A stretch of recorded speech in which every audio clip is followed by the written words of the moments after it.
Okay.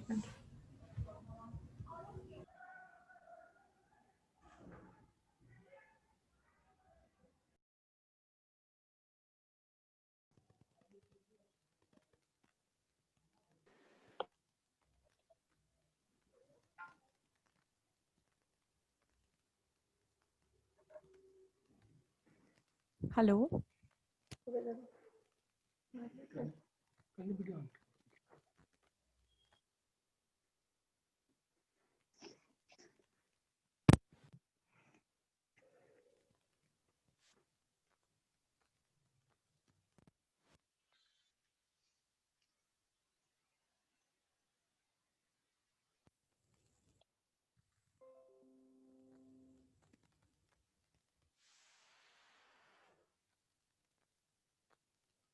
Hello.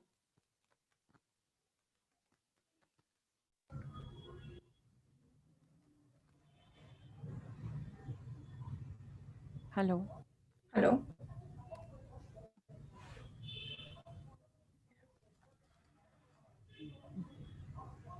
Hi everybody.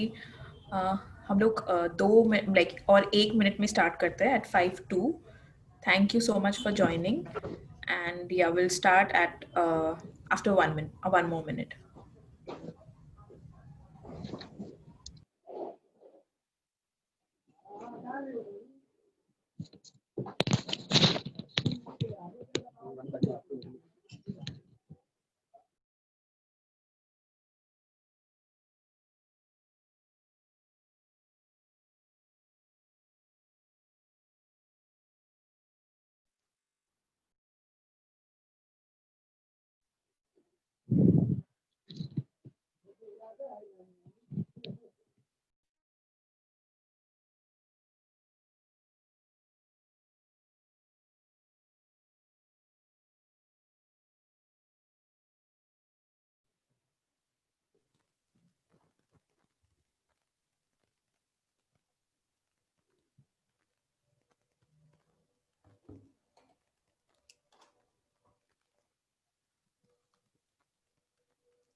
So I think we can start. We have already waited 5 minutes. Very good evening to everyone, and a big thank you for joining and giving us your time.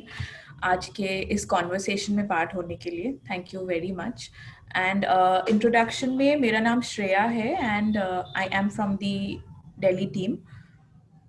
today before starting आप लोगों को सबको obviously topic पता है किस बारे में हम बात करने वाले हैं and all of it.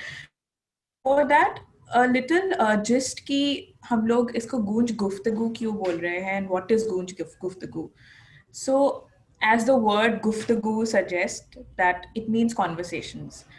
And गूंज गुफ्तगू is nothing but a platform, एक जगह जहाँ पे हम लोग बातचीत कर पाए, conversations हो अलग अलग टॉपिक में, important topics में, और ऐसी एक प्लेटफॉर्म जहाँ पे हम ये कोशिश करते हैं कि हम लोग वेरियस फील्ड के डाइवर्स बैकग्राउंड के स्पीकर्स को लाए.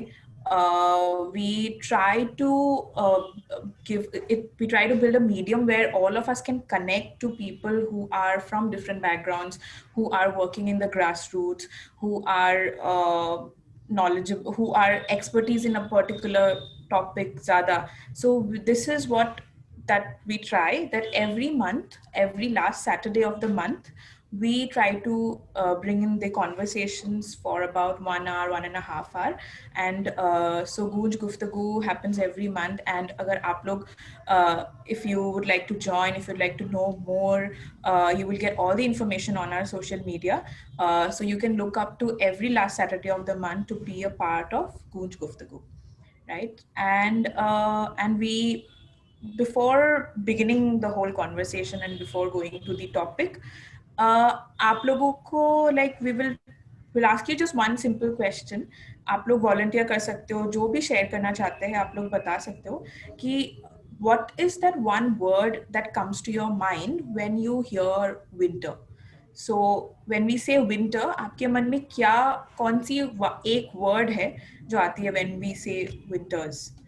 So if you want to volunteer, if you want to unmute your mic and share, you're free to do that. Or if you want to just write it on chat, आप वो भी कर सकते हैं. And chills. Chills, okay. Thank you.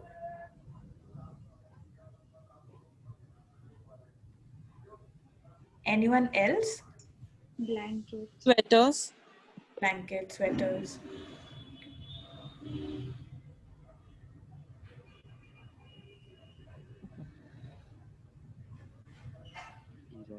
Muffler.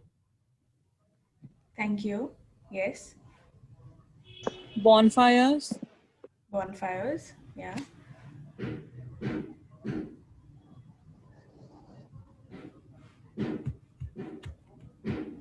Anyone else? और भी अगर आप लोग, if you want to share, anybody, you can just unmute and. Hello ma'am. Yes, जी. हाँ मैम, मैं श्यामराव धौले बोल रहा हूँ, ग्रामीण आदिवासी समाज विकास संस्था छिंदवाड़ा से, मध्य प्रदेश से. जी. मेरा थोड़ा सा एक निवेदन है कि हमारे बहुत सारे साथी हिंदी भाषी है, अंग्रेजी में जानकार नहीं, तो हिंदी का उपयोग करोगे तो बहुत मेहरबानी होगी. बिल्कुल, हम मिक्स करेंगे. बहुत सारे लोग हैं जो बहुत अलग अलग जगहों से हैं, तो हम हिंदी इंग्लिश दोनों में ट्राई करेंगे. मेरा हिंदी बहुत ज्यादा अच्छा नहीं है, बट मैं ट्राई करूंगी. नहीं, चलेगा आपका. हिंदी अच्छे बोल लेती हो आप, बहुत अच्छा. जी, तो एक सवाल जो हम यहाँ पे कर रहे हैं कि जब हम विंटर बोलते हैं तो हमारे मन में कौन सा वर्ड आपके मन में आ रहा है विंटर अगर हम बोलते हैं तो? Hello. Yes. I'm Shobana Apte from Pune. Yes. Yeah. The first word which comes to my mind is cloth. Cloth. Okay.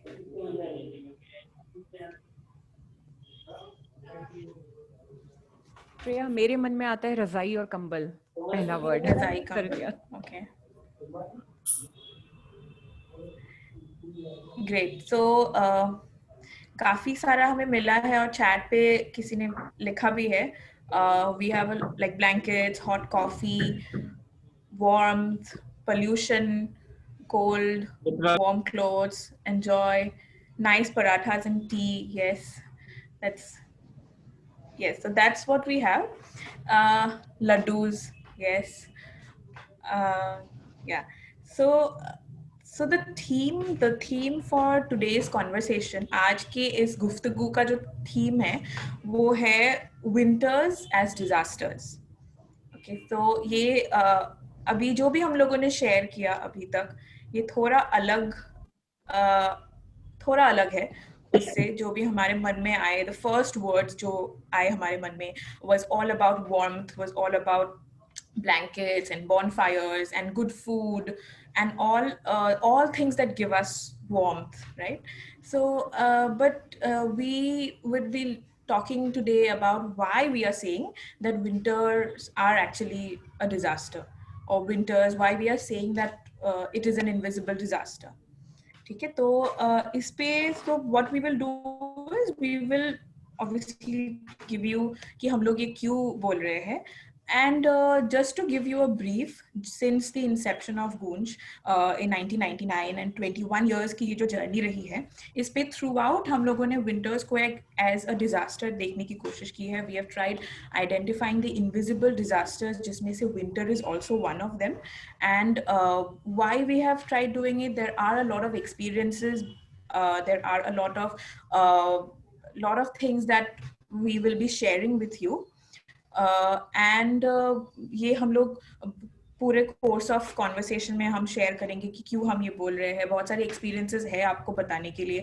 Anshu sir भी है जो अपने एक्सपीरियंस वो शेयर करेंगे कि क्यों विंटर्स हम बोलते हैं कि एक डिजास्टर्स है बहुत लोगों के लिए. बट बिफोर दैट, अगर हम डेटा का, हम बहुत ज़्यादा डेटा पे बात नहीं करेंगे, हम लोग आज के कॉन्वर्सेशन में एक्सपीरियंसेस की बात करेंगे. बट अगर हम डेटा भी देखते हैं तो इन 2012 the national disaster management authority, they identified that cold waves and frost are a natural disaster. 2012 में जो NDMA है, नेशनल डिजास्टर मैनेजमेंट अथॉरिटी है, उन्होंने कोल्ड वेव्स और फ्रॉस्ट को एज अ डिजास्टर आइडेंटिफाई किया, right. But as we all know, जब हम डिजास्टर के बारे में बोलते हैं, अगर हम किसी को पूछते भी है कि व्हाट आर डिजास्टर्स, और जब हम सोचते भी है, we don't think of winters. हमारे मन में शायद विंटर्स नहीं आएगा, अर्थक्वेक आएगा, फ्लड्स आएगा, साइक्लोन्स आता है commonly, right. So we don't have so much guidelines around why we are saying that winters are a disaster. And also another problem is that कि ये हमेशा हम विंटर्स को डिजास्टर की तरह अगर देखते भी है तो ज्यादातर हम एग्रीकल्चर को लेके देखते हैं कि कितना क्रॉप लॉसेस हुआ है या क्रॉप या हार्वेस्ट पे क्या असर पड़ा है. बट ह्यूमन लाइव्स और ह्यूमन लाइव्स के द डेथ रेट पे कभी इस पे हम लोग इतना चर्चा नहीं करते.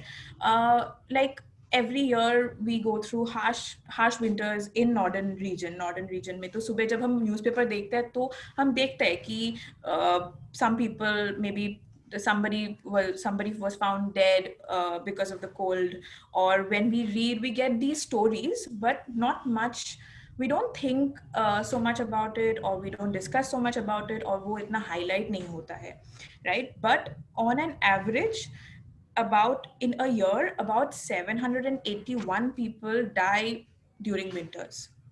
Okay, so this is just a very simple data. ये बहुत ही छोटा डेटा जो हम आपको बोल रहे हैं कि क्यों हम बोलते हैं कि विंटर्स एक डिजास्टर है, कि एक साल में करीब 700 लोग विंटर्स की वजह से उनका डेथ होता है.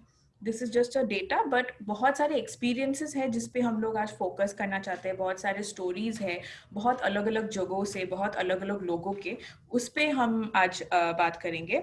और विंटर्स एक ऐसा भी डिजास्टर है जो बहुत ही प्रेडिक्टेबल है. हमें पता है कि हर साल विंटर्स को आना है, हमें ये भी बहुत ही प्रेडिक्टेबल है और बहुत प्रिवेंटेबल भी है, राइट. तो दैट इज व्हाई अभी नवंबर का मंथ है. And now we're talking about that this is a disaster and what we all can do, and we will be trying to share stories alag-alag logon se. So and I will not take much time because we have three very beautiful speakers with us jinko bahut sara experience hai, who will be sharing उनके perspectives, उनके experiences, उनके stories. So just to give a brief कि who are the speakers. So today we have Roshan Kumar with us. और रोशन है हमारे ही Bihar team से, गूंज के बिहार टीम से, और Roshan has been working with us since 5 to 6 years. Roshan Goonj के टीम मेंबर है बिहार में जो 5-6 साल से बिहार पे काम कर रहे हैं, एंड वो फील्ड इम्प्लीमेंटेशन टीम में काम करते हैं. और रोशन विल बी शेयरिंग उनके स्टोरीज, उनका क्या एक्सपीरियंसेस रहा है अभी तक बिहार में रिमोट एरियाज में काम करने का. Then we have miss Shivagi with us. And Shivagi B is an emotional wellness coach, and she is also our very active volunteer from Dehradun. And not just a volunteer, but she is a part of our extended team. And Shivagi ji will be sharing about her knowledge on emotional wellness and how she will connect it with winters or connect it with volunteering. Right, and then we have Miss Anjali with us, and Anjali is from an organization called Vikas Samvad Samiti, which is in Madhya Pradesh. और अंजलि और ये जो organization है, it is also a partner organization of Gunj, and Anjali ji has a great experience of working with in the tribal areas of Madhya Pradesh, right? So if you have any questions, any queries, feel free to write it on chat. अगर कोई भी सवाल है, please chat पे लिख दीजिएगा. अभी मैं रोशन जी के पास जाना चाहूँगी, और रोशन, अगर आप सुन पा रहे हो, या तो रोशन, आप अपने आप को और थोड़ा इंट्रोड्यूस कर सकते हो.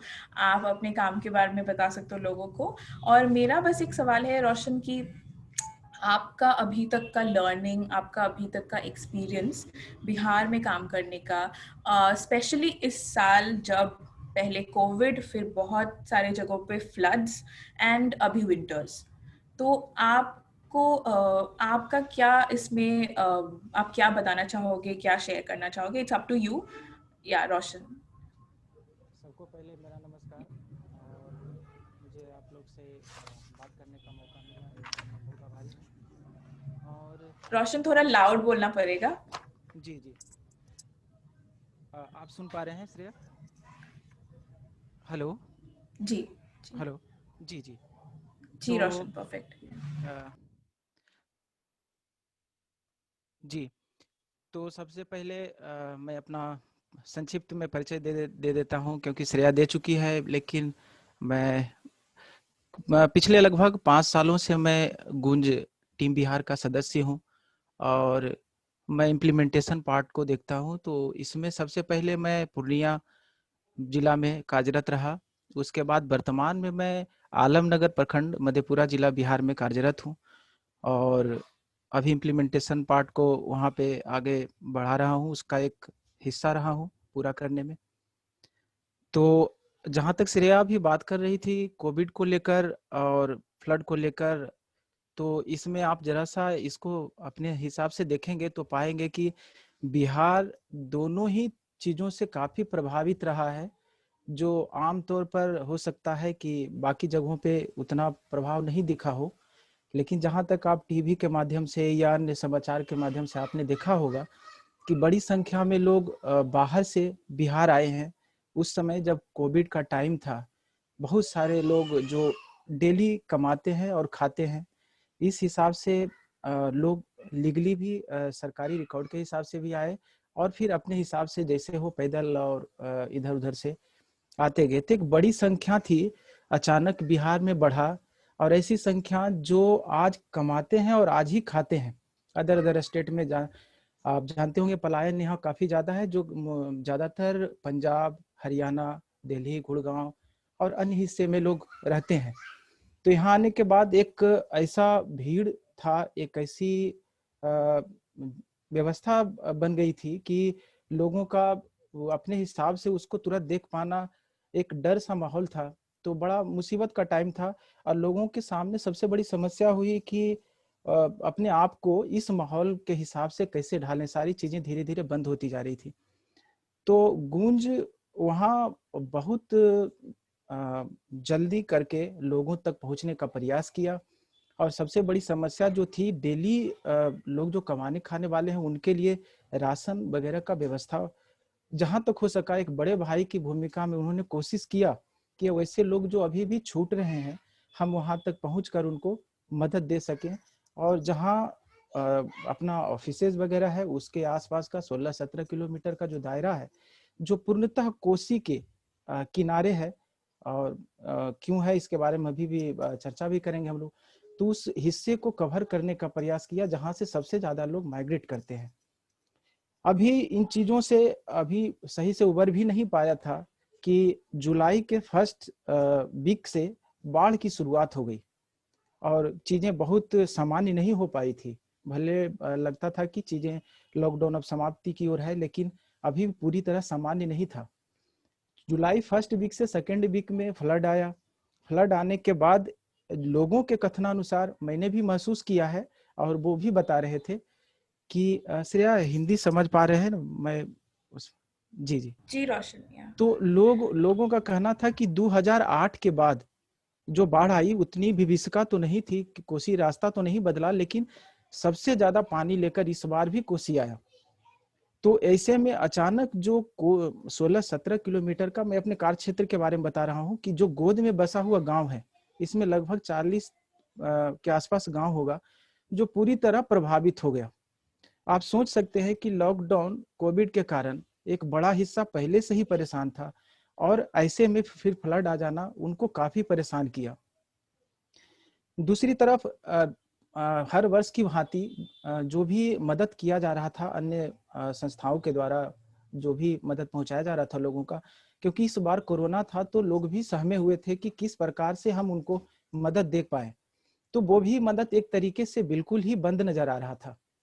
तो गुंज उस समय भी आगे बढ़कर जो भी उनके जरूरत का चीज था, गुंज ने बहुत बड़ी भूमिका अदा की है उस गांव तक पहुंचने में और उन लोगों को मदद पहुंचाने में। वो चाहे राशन का हो, सूखा राशन का हो, तारपोलिन का हो, चाहे अन्य सामग्री का हो जो उनकी जरूरत के लायक था, हमारी टीम ने सक्रिय भूमिका निभाते हुए लोगों को जल्द से जल्द मदद पहुंचाया। और उसी का परिणाम था कि लोग, एक कपसिया गांव है, अगर किसी को मालूम होगा तो आलमनगर प्रखंड का है, जो पूरी तरह कोसी के गोद में बसा हुआ है। हमें जाने में वहाँ करीब कैसे बांटा जाए, 16-17 दिन का टाइम लगा कि लोगों को सही से लाना या हमें सामान पहुंचाना किस तरीके से कर पाए। तो वहाँ के लोगों ने बताया कि 4 महीने के बाद उन्होंने दाल खाया था। 4 महीने से उन्होंने अपने थाली में दाल नहीं देखा था। आप समझ सकते हैं कि लॉकडाउन की बाद कितनी बड़ी त्रासदी थी कि लोग जैसे तैसे करके अपने जीवन को आगे बढ़ा रहे थे और उसे पूरा कर पा रहे थे। आप इन चीजों से रिलेट करते हुए जरा सा आप इधर देखें कि एक तो जमा पूंजी इस दरमियान जो भी था, किसी के यहाँ एक तो डेली हिसाब से थे और किन्हीं के पास अगर थोड़ा बहुत था भी तो वो जमा पूंजी भी धीरे धीरे करके आगे खिसकता गया। वो पूर्णतः लाचार हो गए, डिपेंड हो गए। राशन वगैरह मुहैया तो कराया जा रहा था, लेकिन अभी भी एक बड़ा हिस्सा बचा हुआ था। तो धीरे धीरे करके आप देखे होंगे कि ठंड का भी असर इधर काफी बढ़ गया है। तो कोसी का जो एरिया है तो बिल्कुल खुला मैदान के जैसा है। पानी रहेगा तो आपको सफेद चादर जैसा सिर्फ पानी ही दिखाई पड़ेगा, अन्यथा आपको दूर दूर मैदानी इलाका, जब पानी कम हो जाता है, मुख्य नदी में पानी सिर्फ रहता है, तो उस समय आपको एक मैदानी इलाका दिखेगा जिसमें हमेशा नमी रहता है। और सर्द हवा जब चलती है तो अच्छे अच्छे लोगों को भी वहां पे समझ में आ जाता है कि लोग यहाँ पे कैसे रहते हैं। अब धीरे धीरे करके ठंड का प्रकोप बढ़ा है, तो मैं इस हिसाब से जोड़ने का प्रयास कर रहा हूँ कि वो व्यक्ति जो अपने आप को लॉकडाउन में इस परेशानी से गुजरा, फिर फ्लड आया, उस परेशानी से गुजरा, और इस बार की ठंड भी बाकी दिनों के तुलना में, बाकी सालों के तुलना में कुछ ज्यादा ही होने वाला है, जैसा आप लोग भी जानते ही होंगे। उसका कारण लॉकडाउन भी है, पर्यावरण बेहतर हुआ है और बाकी चीजें हैं। तो मतलब ये आने वाला समय जो ये है विंटर, ये एक अलग प्रकार का समस्या है जो हमें लगता है कि ये दोनों के बाद आया है। तो उनके पास ऐसा विशेष कुछ नहीं है जिसको लेकर वो अपने आप को सरवाइव कर पाए, जिसको लेकर अपने आप को वो बचा पाए। क्योंकि मतलब स्थिति बहुत अलग है कि अपने से कुछ खरीद पाने में भी, कि बाजार से गर्म कपड़ा हो या एक कम्बल हो या एक रजाई हो, किसी प्रकार से हम उसे खरीद करके अपने आप को सरवाइव कर पाए। लोगों की संख्या घरों में बढ़ गई है। हालांकि लोग का पलायन अभी भी जारी है, भले ही ट्रेन कम चलती हो, लेकिन अभी भी बसें आती है पंजाब से। तो लेकिन अभी भी जो संख्या है लोगों की, एक छोटे से घर में अभी भी लोगों की संख्या अधिक है। उस हिसाब से उनके पास उतने गर्म कपड़े नहीं है। मेरा अनुभव किया हुआ बात जो मैं आपसे शेयर कर पा रहा हूँ, वो गर्म कपड़े उनके पास अभी भी नहीं है। तो ऐसे में उनके लिए सबसे बड़ी समस्या है कि वो कैसे कुछ हम लोग बड़े लेवल पर उनके लिए कर पाए, ताकि इस त्रासदी से, इस विंटर को जिस जिस गुंज की अवधारणा ही जिस पर टिकी हुई है और यही लोगों का राहत का भी विषय है इस दरमियान, तो हमें इसके बारे में सोचना होगा। दूसरा कि आमतौर पर जब हम लोग सुनते हैं कि आगलगी की घटनाएं अक्सर गर्मियों में हुआ करती है, लेकिन मेरा मानना है कि आगलगी की घटनाएं ज्यादातर अभी इस समय में होता है कि जब एक छोटी सी झोपड़ी है जो घास फूस से बना हुआ है, बांस का बना हुआ है, ज्यादातर बांस का ही घर लोग बनाते हैं क्योंकि वो अस्थाई टाइप का होता है, फ्लड वगैरह आता है तो लोगों को काफी परेशान करता है, तो वो लोग उसे छोड़कर या उसे उखाड़ कर या जैसे भी हो, नुकसान भी हुआ तो थोड़ा कम हुआ इस हिसाब से। तो क्योंकि उनके पास उतने संसाधन है नहीं, तो वो आग जलाकर रात में वहीं पे गुजारा करते हैं। अक्सर ज्यादातर सदस्य कभी कभी उसके आसपास ही सो जाया करते हैं। मैं उस समुदाय की बात कर रहा हूँ कि जो समुदाय अभी भी अपने आप को कंबल और रजाई के दायरे में अभी भी नहीं आ सका है, वो अभी भी बचा हुआ है कहीं ना कहीं, तो वो आग जला के उसके आसपास ही रातें गुजारता है। इस दरमियान कभी कभी उनके रजाई में आग पकड़ लिया हो या नीचे आग पकड़ लिया हो और उनका घर जल जाता है। तो आगलगी की घटनाएं सबसे ज्यादा इस टाइम में होती है, जो उनके लिए आर्थिक नुकसान, शारीरिक नुकसान, दोनों तरीके से नुकसान होता है। आप सोचिए कि लॉकडाउन के बाद, फ्लड के बाद अगर कोई व्यक्ति को ये नुकसान भी उठाना पड़े वो, तो कैसे वो अपने आप को सरवाइव कर पाएगा। तीसरा है कि कुछ सदस्य, कुछ ग्रामीण जो हमारे काम में सहयोग भी करते हैं, हमारे जहाँ जहाँ हमारा ऑफिसेज है, हमारे जहाँ सदस्य हैं जो हमें टाइम टू टाइम सपोर्ट करते हैं, तो ज्यादातर ग्रामीण इस समय आते हैं और आके मुलाकात करते हैं उनसे, या ऑफिस के बाहर हमेशा दिख जाते हैं। वो उनकी मांग होती है, उनकी मांग होती है कि आपके पास कुछ गर्म कपड़े हैं जैसे कंबल वगैरह और बाकी चीज जिसको या तो पहन सकें या अपने आप को वो ओढ़ सकें। तो वो उनकी डिमांड बढ़ जाती है। वो आके ये कहते हैं कि राशन तो सरकार मुहैया करा दे रही है या अन्य सामान अन्य लोग भी दे पा रहे हैं, लेकिन कपड़ा कोई नहीं देता है, हमें चाहिए। आप समझ सकते हैं ठंड में एक चादर की अहमियत क्या होती है, एक फुल शर्ट की अहमियत क्या हो सकती है, वो जो झेलता है वही अच्छे से इसको बता पाएगा। तो इस दरमियान लोगों का हमसे फोन करके पूछना या हमसे बात करना, पीआरआई मेंबर हो जो पंचायती राज इंस्टीट्यूशन के सदस्य होते हैं, वो भी हम सजेस्ट करते हैं, वो भी डिमांड करते हैं। उनके यहाँ भी ऐसी स्थिति है, वैसे ग्रामीण है जो इस स्थिति से गुजर रहे हैं। तो हम लोगों ने इसको पूरा करने के लिए एक तरीका भी अपनाया है कि जो भी उपलब्ध संसाधन हमारे पास हैं, जो भी उपलब्ध गर्म कपड़े हमारे पास हैं, तो उसको जो भी 60+ लोग होते हैं उनको हम लोग हमारे पास उपलब्ध सामग्री, ब्लैंकेट्स और गर्म कपड़े हम उन्हें मुफ्त में देने का कोशिश करते हैं। खासकर वहाँ के केस में हम बता रहे हैं, अपने सेंटर के पास का, अपने कार्य क्षेत्र का। और बाकी जो एक बड़ा हिस्सा फिर भी बच जाता है, उस हिस्से को हम लोग एक गुरिल्ला किट बनाते हैं। एक छोटा सा किट होता है गुंज का, जो आपने किट देखा होगा, तो वो बड़ा किट है, लेकिन एक छोटा किट हम लोग अपने नजदीकी सेंटर में ही बनाते हैं, जिसमें कुछ गर्म कपड़े और फिर बच्चे का कपड़े और मिलाकर सूजनी देकर एक गुरिल्ला किट बनाते हैं, जिसके माध्यम से लोगों तक पहुंचने का प्रयास करते हैं। इस दरमियान लोगों से एक छोटी सी एक्टिविटी भी करा लेते हैं जो साफ सफाई का होता है। इसके उपरांत उनको प्रोत्साहन और उपहार स्वरूप वो किट दिया जाता है, ताकि वो 1-2 घंटे का काम होता है, लेकिन उन्हें उद्देश्य यही होता है गुंज का कि हम अधिक से अधिक इस मौसम में अधिक से अधिक लोगों तक पहुंच सकें, जो आम तौर पर हम लोग काम करने के बाद पहुंचते हैं, उससे कहीं अधिक और ज्यादा जरूरतमंद लोगों तक पहुंच सकें। इस दरमियान हमारे यहाँ एक विशेष समुदाय भी है जिसका मैं अभी नाम ले रहा हूँ, जिसके कारण हम लोग कई कामों को अंजाम भी दिया है। वो हमारे यहाँ एक समुदाय है जिसको मुसहरी कहते हैं, मुसहर। वो खासकर आम दिनों में भी अपने संसाधन से वंचित रहता है कि वो उसे पूरा कर सके। वो आमतौर पर तो आम दिन वो किसी तरीके से सरवाइव कर लेता है, सड़क किनारे झोपड़ियाँ होती है, और वो खेती, ज़्यादातर खेतीहर मजदूर ही होते हैं। लेकिन जब ठंड की बात आती है तो ये पूरी मार ठंड की सबसे ज़्यादा उन पर पड़ती है। हमारे पास नीचे बिछाने के लिए चौकी है, जिसको काठ का पलंग बोलते हैं या और किसी तरह का चीज़ है, वो अक्सर नीचे ज़मीन पे ही सोया करते हैं, मिट्टी का उनका घर होता है। ऐसे समय में उनका एकमात्र सहारा पुआल होता है।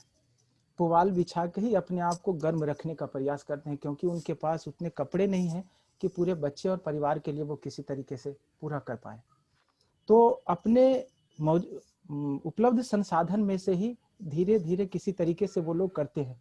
लोग कहते हैं कि वो उनका पारंपरिक तरीका हो सकता है कि आग के नज़दीक वो समय गुजार लेते हैं, किसी तरीके से वो अपना समय गुजार लेते हैं। लेकिन मेरा मानना है कि ये बिल्कुल गलत बात है। उनकी भी इच्छा होती है कि हम एक अच्छी नींद ले पाए, हम एक अच्छा रजाई हमारे पास हो, एक अच्छा तन ढकने के लिए कपड़ा हो, हमारे भी बच्चे टोपी पहने, लेकिन संसाधन उस हिसाब से नहीं है। मैं मुख्य रूप से इसलिए कह पा रहा हूँ कि बाकी पिछले सालों की तुलना में जो मेरा अनुभव रहा है, उससे इस साल का अनुभव जो होने वाला है वो काफी कष्टदायक और पीड़ादायक है।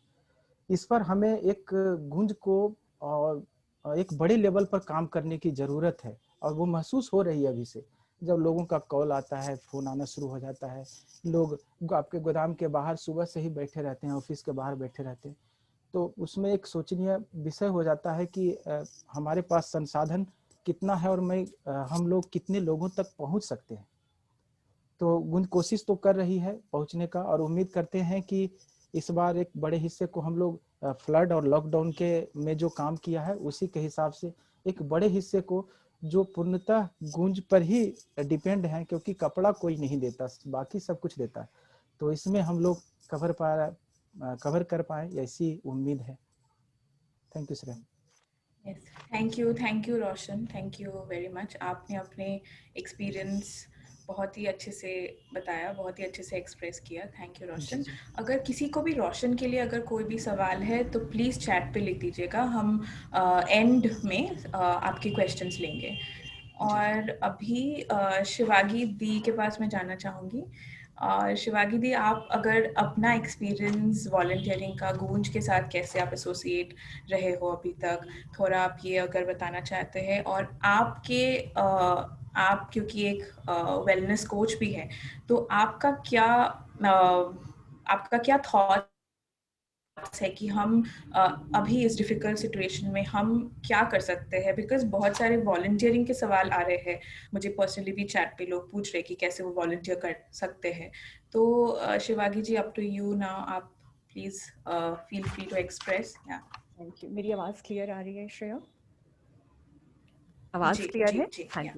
Thank you Shreya. एंड बिल्कुल, नमस्कार सबको। थैंक यू रोशन, गूंज की बिहार की स्थिति के बारे में बताने के लिए। मेरे साथ ये हमेशा होता है, मैं पिछले 5 साल से गूंज से हमेशा कहती हूँ एक मोहब्बत सी हो गई है। और जब भी गूंज के किसी भी टीम मेंबर्स से कुछ भी सुनती हूँ, उसके बाद जो भी मैं सोच के आ रही होती हूँ कि मुझे क्या बोलना है, वो सब गायब हो जाता है, क्योंकि बहुत स्ट्रॉन्ग भावनाएं जो हैं वो बाहर आ जाती हैं। तो प्लीज मुझे माफ करिएगा अगर कुछ बीच में जो भी बोल रही हूँ वो उलट पुलट होना शुरू हो जाए, क्योंकि हम इमेजिन ही नहीं कर सकते, हम अपने घरों में बैठे हैं। मैंने बीच में अभी वीडियो ऑफ किया था, मैं देहरादून में हूँ और यहाँ ऑब्वियसली ठंड बढ़नी बहुत शुरू हो गई है देहरादून मसूरी में। एंड बीच में जाके अपना एक पैरों में एक्स्ट्रा शॉल डाला मैंने, एंड तभी आप यही कह रहे थे कि वहाँ कितनी कमी है। और हम ये कभी ना कभी अपने शहरों में, अपने घरों में, ऑफिसेज में बैठे ये मान लेते हैं कि उनको तो आदत हो गई है। और ये हमारी एक बहुत ही विकृत मानसिकता है। अगर हम अपने ऊपर तो लेयर पे लेयर चढ़ाते चले जाएं घरों में बैठे, और किसी और के लिए ये सोच के आगे बढ़ जाएं और अपने आप को माफ कर दें कि उनकी तो आदत है। तो ये थैंक यू आपका ये बोलना कि ये चादर ओढ़ते हुए भी गिल्टी फील हो रहा था।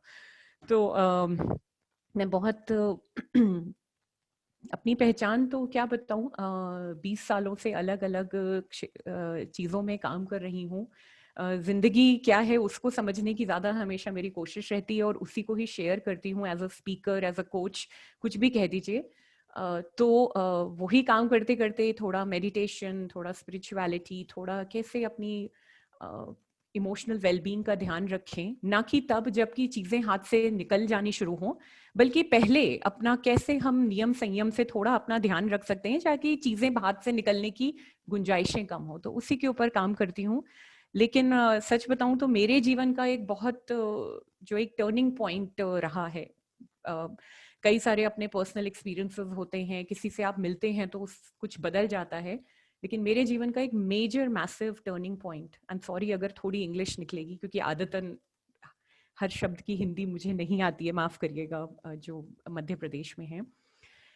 तो वो था जब 5 साल पहले मम्मी की कुछ 50-60 उन्होंने साड़ियां निकाली थी कि साड़ियां कोई नहीं लेता है, और पता चला कि गूंज जो है वो साड़ियां लेता है। तो वहाँ सरिता विहार के सेंटर पे जब हम देने गए, वो मोमेंट मुझे याद है, अक्टूबर 2015 का वो वक्त था, और सरिता विहार में जो वो मंजर देखा कि किस तरह से लोग एक एक जना एक complete ownership, complete accountability and complete समर्पण के साथ काम कर रहे हैं, वो मेरे लिए बहुत ही लाइफ चेंजिंग मोमेंट था। एंड वन मोमेंट, अगर किसी ने यहाँ पे सरिता विहार का सेंटर या कोई और प्रोसेसिंग सेंटर जो गए हैं, विजिट किया है, वहाँ पे एक भाई थे, वो पेपर सेक्शन में काम कर रहे थे, एंड वो बहुत ही डीप मेडिटेशन में वो एक एक जो कुछ काम कर रहे थे, दूर से जो दिख रहा था, पास जाके देखा कि वो पेपर्स में जो स्टेपल्ड पेपर है उनका स्टेपलर निकाल रहे थे और एक बोल में रख रहे थे, और अगर वो स्टेपलर पिन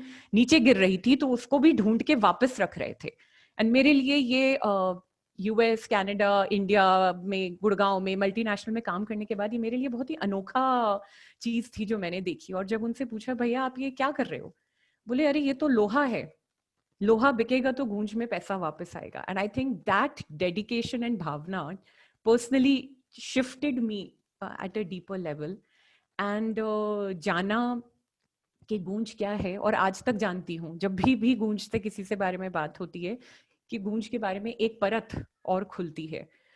तो जैसे कि आज रोशन जी ने एक और परत खोली। सो आंसरिंग जो श्रेया ने अभी कहा कि बहुत सारे लोग, एंड एक्चुअली फिर जब मैं देहरादून वापस आई, मैंने पर्सनली कभी ये क्वेश्चन नहीं पूछा गूंज से कि मुझे गूंज के लिए वॉलंटियरिंग करनी है, मैं क्या करूं, शायद। और यही मैं आज तक 5 साल में देहरादून में काफी काम बढ़ा है, देहरादून एंड अराउंड में। जब भी कोई पर्सनली मुझसे पूछता है कि गूंज के लिए हमें वॉलंटियरिंग करनी है, हम क्या करें, तो मैं कहती हूँ सिर्फ या तो उसके जो वैल्यू सिस्टम है उसको समझने की कोशिश करो, या एक बारी जो भी वहां काम होता है उसमें इन्वॉल्व होने की आप कोशिश करो। वॉलंटियर का टैग लगाने की जरूरत नहीं पड़ेगी, क्योंकि वो भावना अंदर से आती है। क्योंकि कई बार हमें वॉलंटियर बनना है तो हम पहले से डिसाइड करते हैं ये काम तो हम नहीं कर सकते, ये वाला हम करेंगे। वॉलंटियर की कोई श्रेणी नहीं होती, उसको बस मोहब्बत होती है, उसको बस इन्वॉल्व होना होता है उस काम के लिए। तो इसी तरह से जब मैं देहरादून वापस आई, तो मैंने and I want to connect it with the fact that I was personally in a very deep depression/anxiety state in 2016 जब मैं गुड़गांव से अपनी जॉब छोड़ के आई थी, due to many personal and professional reasons. And मुझे बस एक चीज पता थी कि अगर मैंने कुछ कंस्ट्रक्टिव नहीं काम किया अपने जीवन में, तो मैं बिल्कुल कगार पे खड़ी हूँ कि मेरा मेडिकेशन स्टार्ट होगा।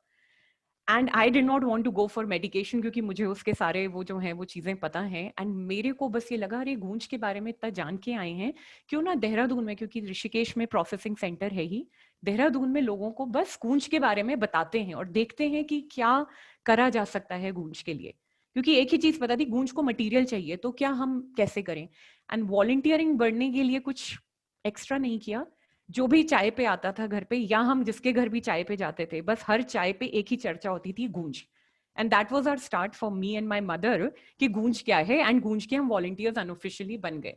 एंड वो आज तक चलता है। आज तक हमारे घर में कोई चाय पे आए और उसको गूंज के बारे में ना बताया जाए, ऐसा पॉसिबल नहीं है। सो बस वहीं से ही चीजें शुरू हुई, एंड ये दोनों पैरेलल चला। गूंज के लिए कॉन्ट्रीब्यूशंस आने शुरू हुए, गूंज का नेटवर्क देहरादून में बढ़ना शुरू हुआ, कई जगहों पे बात करने के लिए बुलाया गया तो वहां बोलना शुरू किया। एंड पैरेलली इंटरनली मेरे जीवन में एक बहुत जैसे जो भी एनर्जी एंजाइटी और डिप्रेशन में घुसती चली जा रही थी, वो सारी एनर्जी एक कंस्ट्रक्टिव वर्क में अपने आप नेचुरली जानी शुरू हो गई। तो वो एंड मैं हमेशा अपने प्रोग्राम्स में भी यही करती हूँ कि ज्यादा कुछ नहीं करना होता, सिर्फ अपनी एनर्जी को किसी भी कंस्ट्रक्टिव चीज में आप जोड़ लें।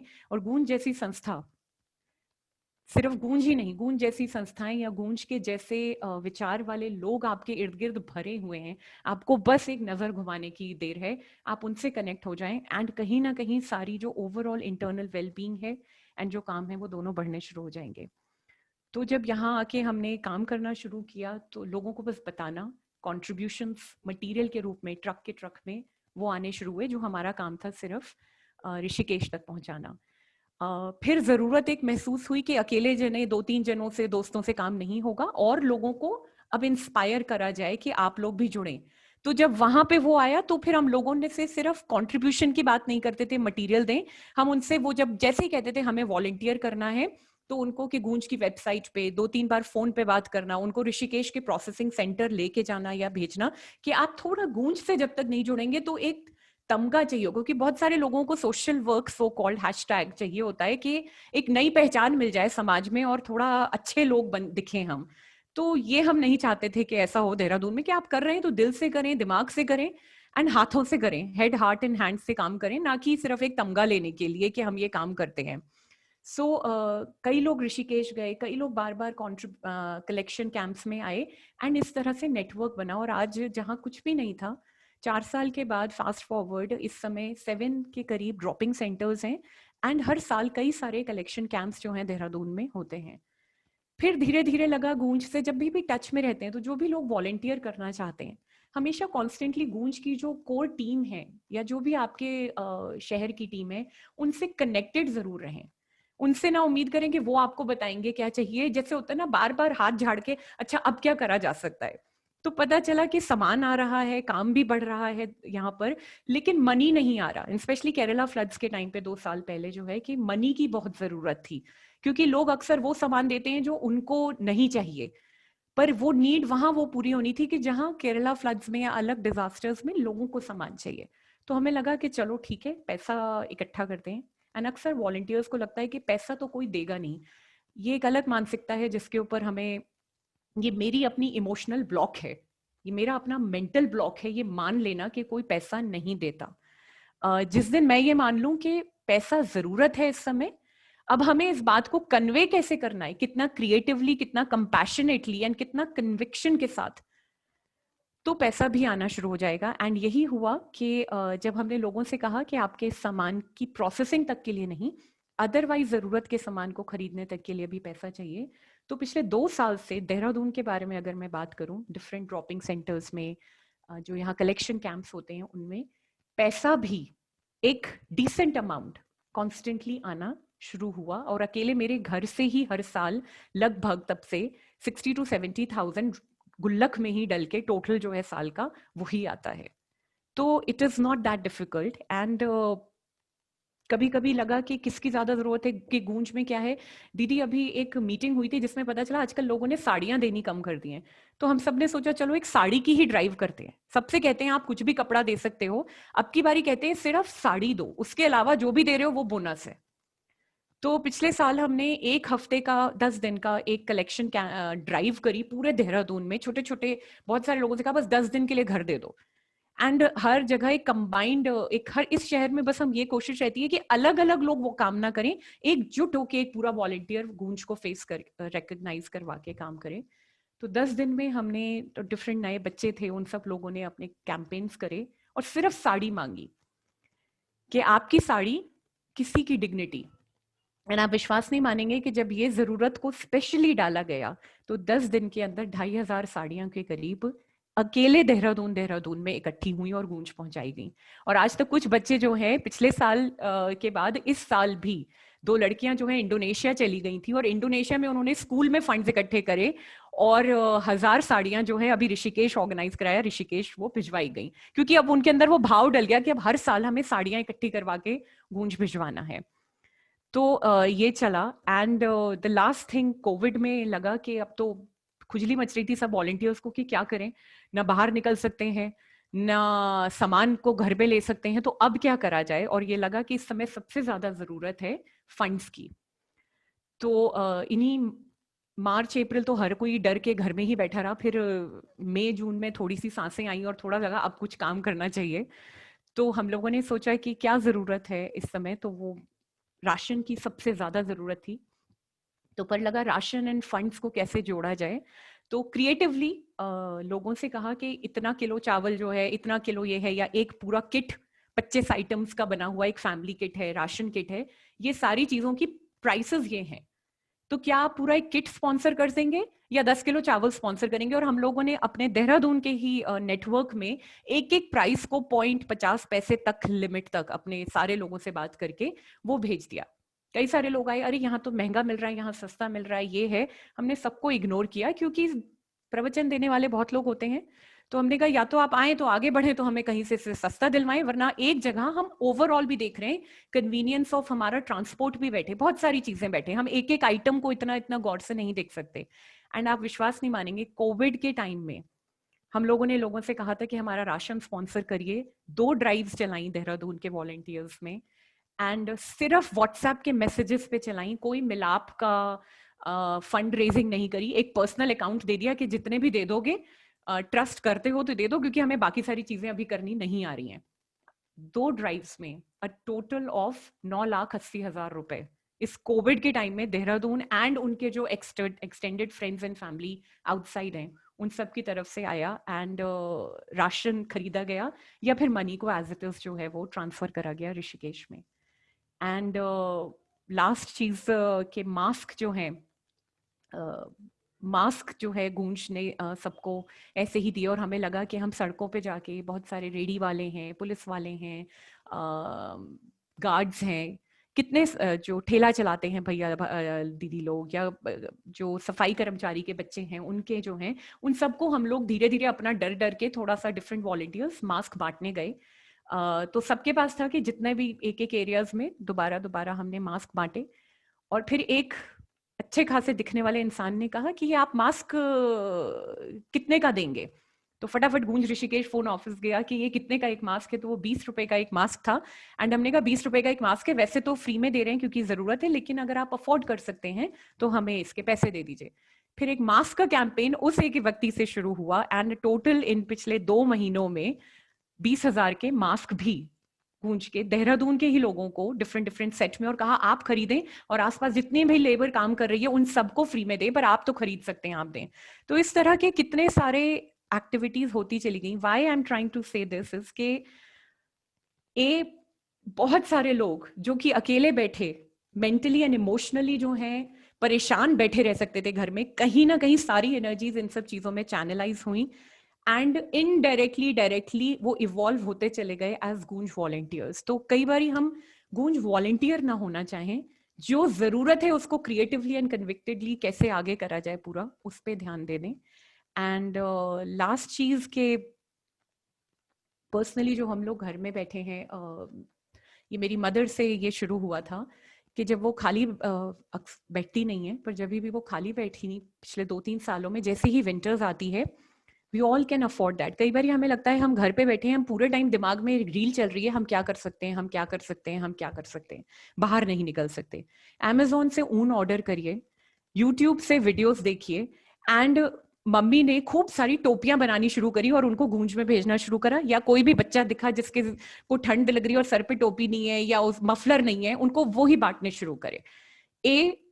From emotional wellness, mental wellness point of view, अगर हम सिर्फ अपने दिमाग में नहीं रहेंगे, हाथों को इन्वॉल्व करेंगे किसी भी चीज में या कुछ नया सीखने में, इतनी एनर्जी लगती है उसमें कि आधी से ज्यादा एनर्जी जो एंजाइटी एंड डिप्रेशन में जा रही है वो खिंच करके उस एक्टिविटी में आ जाती है। And I feel much better, पहली चीज।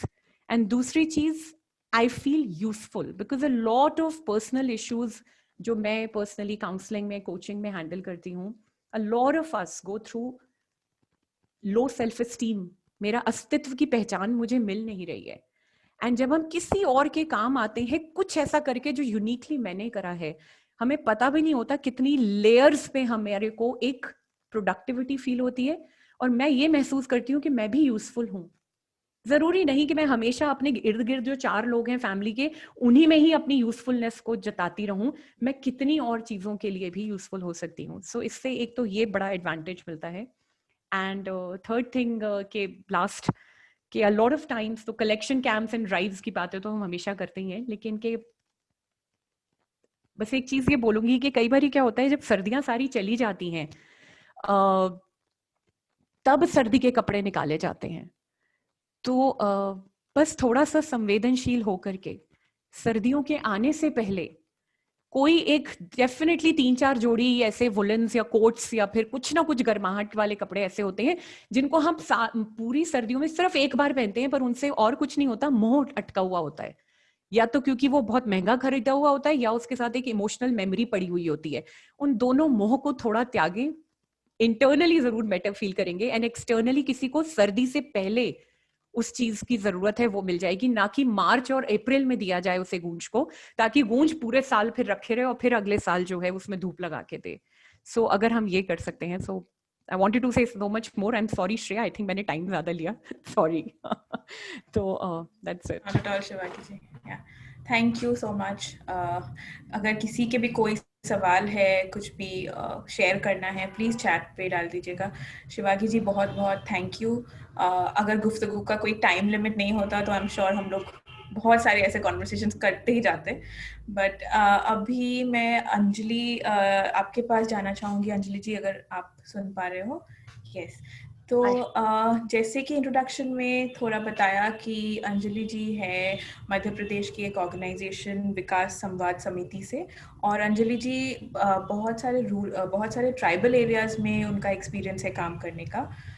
अंजलि जी आपका एक्सपीरियंस उन एरियाज में आपका क्या एक्सपीरियंस रहा है, विंटर स्पेसिफिक क्या एक्सपीरियंस होता है, अगर आप वो थोड़ा शेयर करें तो। बिल्कुल। नमस्ते सभी को। जैसा ये बता चुके हैं, विकास संवाद समिति से मैं अंजलि आचार्य। हम लोग एक्चुअली जो मेन विजन को लेके काम करती है मेरी ऑर्गेनाइजेशन, वो कहीं ना कहीं एक इक्वल और डेमोक्रेटिक जो एक सोसाइटी बनाने को लेके, साथ ही सभी तरह की पॉवर्टी जो है वो एंड हो, इसी विजन को लेके हम लोग साथ बढ़ते हैं, जिसमें हमारे कई सारे प्रोजेक्ट भी जुड़ते हैं। तो हम मोस्टली जो है हम ट्राइबल एरियाज में काम कर रहे हैं, जिसमें हमारा डायरेक्ट इम्प्लीमेंटेशन जो है कहीं ना कहीं 6 डिस्ट्रिक्ट्स में डायरेक्ट इम्प्लीमेंटेशन है, जिसमें हमारा उमरिया, सतना, पन्ना, रीवा जो है, जहाँ पर आप देखेंगे कि कोल ट्राइब हुआ, बेगा हुआ, गोंड हुए, तो इनके साथ हम लोग काम करते हैं डायरेक्ट। तो पहले थोड़ा सा एमपी की बात कर रहे हैं, तो एमपी में कहीं ना कहीं सबसे ज्यादा आपको जो है ट्राइबल पॉपुलेशन देखने को मिलेगी, जिसमें कहीं ना कहीं 46 टाइप के ट्राइब्स आपको देखने को मिलेंगे। साथ ही जैसे मैंने कहा कि बहुत ज्यादा लार्जेस्ट पॉपुलेशन एमपी शेयर करता है ट्राइबल्स की, तो कहीं ना कहीं 8.5 करोड़ जो है मध्य प्रदेश शेयर करता है ट्राइबल्स की पॉपुलेशन में। तो चूंकि एक टाइम था जब काफी सारे जंगल थे, इवन जंगल में आदिवासी भी रहते थे, तो कहीं ना कहीं उनका जो एक जंगल के साथ एक सिम्बायोटिक रिलेशनशिप था, या बोल सकते हैं कि जंगल की कहीं ना कहीं वो पूजा करते थे, कि जंगल से जो चीज मिली है वो उनके लिए कहीं ना कहीं एक भगवान का जो है एक गिफ्ट है। तो वो जो भी जंगल की चीजें होती, जैसे कुछ ट्राइब्स का तो ऐसा मानना है कि वो जो चीज गिर जाती है वही उठाते हैं, प्लगिंग नहीं करते हैं, मतलब तोड़ते नहीं है। तो इस तरह का भी नेचर देखने को मिलता है। पर लास्ट कुछ टाइम से हम देखते आए हैं, जैसे फॉरेस्ट राइट एक्ट आया है, तो कई सारे उनके जो राइट्स हैं वो रिजर्व होते जा रहे हैं। तो ये राइट्स रिजर्व होने के कारण कहीं ना कहीं जो है लाइक पट्टों की बात भी हुई है कि वो जाके जो खेती करते थे तो उनको पट्टा मिल जाएगा, वो जाके खेती कर लेंगे। बट रियलिटी आप देखें तो कहीं ना कहीं इसको लेके भी बहुत सारे इश्यूज हैं। कई सारे जो है अपने राइट्स को लेके सरवाइव कर रहे हैं, या बोल सकते हैं स्ट्रगल कर रहे हैं। तो ये था कि कैसे डिपेंडेंसी थी ट्राइबल्स की जंगलों में, जंगल को लेके। पर जंगल कम होते जा रहे हैं, क्योंकि सिर्फ विंटर की अगर हम बात करते हैं तो विंटर सिर्फ ओढ़ने तक सीमित नहीं होता है, आपकी बॉडी में भी आपको कई सारे न्यूट्रिएंट्स देने होते हैं जो आपकी शरीर में गर्माहट बनाए रखते हैं, और आपकी जो है इससे ठंड से लड़ने की, या शीतलहर, या बोल सकते हैं कोल्ड वेव से लड़ने की ताकत बनाए रखते हैं। तो कहीं ना कहीं मध्य प्रदेश में लास्ट कुछ सालों से जो है काफी अच्छा रेनफॉल देखने को मिला है, तो सर्दी भी कहीं ना कहीं अच्छी पड़ रही है। मतलब पहले कहीं ना कहीं एक टाइम ऐसा था कि लेट आ रहा था, जो सीजन है, जो कोल्ड है वो लेट आ रहा था, बट आज जो लास्ट 2 ईयर से मैं देख रही हूँ कि काफी जो है टाइम तक ठंड रह रही है और जल्दी भी ठंड आ जाती है, मतलब मौसम एक प्रॉपर आ रहा है। तो वही बात है कि चूंकि आदिवासी जो है वो जंगलों में रहते थे, तो उनकी कोप अप कैपेबिलिटी जो थी एक हर एक सीजन को लेके, और साथ ही उनकी एक बोल सकते हैं कि जो कोपिंग अप कैपेसिटी या एडेप्टेशन जो हम कहते हैं, एक अनुकूलन जो होता है उनका, वो बना हुआ था। बट चूंकि उनको जंगलों से बाहर रहना पड़ रहा है because of forest right act, या जंगल की चीजें वो नहीं ले सकते हैं, जंगल की जड़ी बूटियां एक्सेस करने में उनको काफी दिक्कत है, जंगली चीजें करने में, जंगल से लकड़ियां लाने में भी उनको कहीं ना कहीं दिक्कत है। तो ये जो है इन जो है दिक्कत उनमें कहीं ना कहीं ज्यादा देखने को मिल रही है, मतलब कहीं ना कहीं असर देखने को मिल रहा है। जो कि पहले वो जो है अपने रिसोर्सेज, जो भी लोकल रिसोर्सेज या स्थानीय चीजें होती थी उसके हिसाब से अपने आप को जो है बचा कर रखते थे। तो ये जो लोकल रिसोर्सेज की बात करी, तो जैसे लकड़ियां होती है जंगल से, उसको लाके, साथ ही जड़ी बूटियां जो होती थी, स्थानीय जड़ी बूटियां, जो जंगली फल हैं, जंगली कंद हैं, इनका उपयोग करके वो कहीं ना कहीं ठंड से अपने आप को बचाने की कोशिश करते थे। साथ ही एक चीज और थी जो शायद हमारे जो रोशन भाई हैं उन्होंने भी कही थी, एक पुआल वाली जो चीज कही थी, वो पुआली वाली चीज जो है वो यहाँ भी, चूंकि इस एरिया में जो हम लोग जहाँ काम करते हैं, यहाँ पर धान की खेती बहुत होती है, तो वो जो चावल की पुआल होती है उसका उपयोग कई मायने में किया जाता है। उस मायने उसका एक पिक्चर प्रेजेंटेशन में बाद में करूंगी, पहले थोड़ा सा उसके बारे में बता दूं। तो ये जो पुआल होती है, इसको यदि कोई किसान जा रहा है खेत में, क्योंकि रात में रखवाली करनी होती है, जंगल है जहाँ पर वो खेती कर रहे हैं, जहाँ पर जो है जंगली जीवों का आना है तो फसल बिगाड़ जाए, तो वो एक टपरी टाइप की जो है, एक थोड़ा ऊंचा एक बना के रखते हैं साथ में, और उसमें जो उस पे खाट लगा के एक ऊंचा एक एरिया बना दिया, उसके ऊपर खाट बिछा के, उस खाट के ऊपर जो ये पुआल जो की थी, जो चावल जो धान होती है, इसका जो पूरा तना बचता है, तो इसको नीचे कहीं ना कहीं रखते हैं और फिर उसके ऊपर सो के ऊपर से ओढ़ते हैं, क्योंकि एक नीचे से भी अगर आप ऊपर ओढ़ लिया इतना सफिशिएंट नहीं होता, आपकी बॉडी मतलब पूरी कहीं ना कहीं गर्म होनी चाहिए अगर आपको ठंड से बचना है। तो अगर वुलन वो अफोर्ड कर पाते, क्योंकि हम भी जानते हैं ये चीज, जो एरिया जिन हम में काम कर रहे हैं वो रोज कमाने रोज खाने वाले भी हैं, खेती है पर इतनी नहीं है कि वो जो है बड़े किसानों की श्रेणी में आ जाए, छोटी सी खेती है, उसमें खाने का भी प्रबंध करना है, साथ ही मजदूरी भी करना है, क्योंकि डेली कमाना, डेली, क्योंकि एक परिवार में आपको 5 से 6 सदस्य हैं, तो ये सारे काम उनको करने होते हैं। तो कहीं ना कहीं उनके पास इतना पैसा तो नहीं होता कि वो हर सर्दियों में वुलन्स लाएं, तो आप देखेंगे उनके वुलन्स कहीं पर पेबंद लगे हैं, कहीं खराब हो रहा है जर्जर, तो इस तरह का मिलेंगे। और कहीं ना कहीं कोशिश हर परिवारों की यही होती है कि बच्चा अच्छे से अच्छा उड़े, पर बुजुर्ग कहीं ना कहीं इस मामले में थोड़ा सा सफर कर जाते हैं, क्योंकि एक ट्रेडिशन ये भी है कि अगर परिवार, एक बच्चे की शादी हो गई तो वो परिवार जो है अलग रहेगा, चूल्हा दोनों का अलग जलेगा। तो कई चीजों में ये देख सकते हैं कि जो एक बुजुर्ग हैं वो काम ज्यादा नहीं कर सकते, उनका कहीं ना कहीं एफिशिएंसी कम होता है, कमा नहीं पाते, तो कई बार वो लोग भी सफर करते हैं उस चीज को लेके। तो हालांकि ये समस्या जरूर है, पर इस समस्या में भी कहीं ना कहीं समाधान भी उन्हीं के पास है और वही निकालते हैं, जो चावल का पुआल का कहा। और कैसे वो चावल की पुआल को जोड़ जोड़ के उन्होंने एक चटाई या एक रजाई नुमा आकृत जो है एक चीज बनाई हुई है, वो अभी मैं थोड़ी देर बाद आपको फोटोज में नजर आएंगी, तो थोड़ा सा हम बात कर लेते हैं, उसके बाद लास्ट में जब मैं एंड करूंगी तब एक फोटोज पे आएंगे। तो वही चीज है कि हमारे यहाँ 3 एज ग्रुप्स आपको नजर आ रहे हैं, बच्चे हैं और एक यंग है जो अच्छा कमा रहे हैं, बच्चे हैं जो कमा नहीं पाते बट कहीं ना कहीं पेरेंट्स उनकी केयर कर रहे हैं, और एक बुजुर्ग है तो जिनकी देखभाल करने के लिए कहीं ना कहीं थोड़ा सा बोल सकते हैं कि वो एक इग्नोर्ड, या बोल सकते हैं उन पे इतना ध्यान या इतना खर्चा वाला मामला करने में लोग सोचते हैं, इवन वो लोग भी सोचते हैं कि हम कम से कम रिसोर्सेज में अपना काम कर पाए। तो ये चीज थी। तो ये केस किसान वाला जो कहा, दूसरी बात ये है कि एक प्रचलन है रीवा में, जब मेरे टीम से मैंने बात की तो ये जानने में आया, इवन सतना में भी वही है कि वो लोग जो है अपने साथ एक लहसुन का वो लेके चलते हैं। लहसुन की जो गिरी होती है, जब भी, चूंकि आग जला जला के जो है, जो बोनफायर हम कहते हैं, जो आग जला के ठंड से बचने की प्रयास ऑलमोस्ट हर एक ट्राइबल्स में होती है। उसके अलग अलग प्रकार है, उस पर भी हम बात करेंगे। तो जब वो अपने साथ रखते हैं, क्योंकि अगर वो खेत पे भी जा रहा है किसान, तो वहां वो आग जलाएगा और थोड़ी देर आग में बैठेगा ताकि जो है उसकी ठंड एटलीस्ट उड़ जाए। और उसी बीच वो क्या करेगा, जो लहसुन की गिरियां होती हैं वो उसको आग में डालते हुए जब वो भून जाएगी तब उसकी 2-3 स्लाइसेस या इस तरह से वो खा के अपनी शरीर को गर्म रखने का प्रयास करते हैं।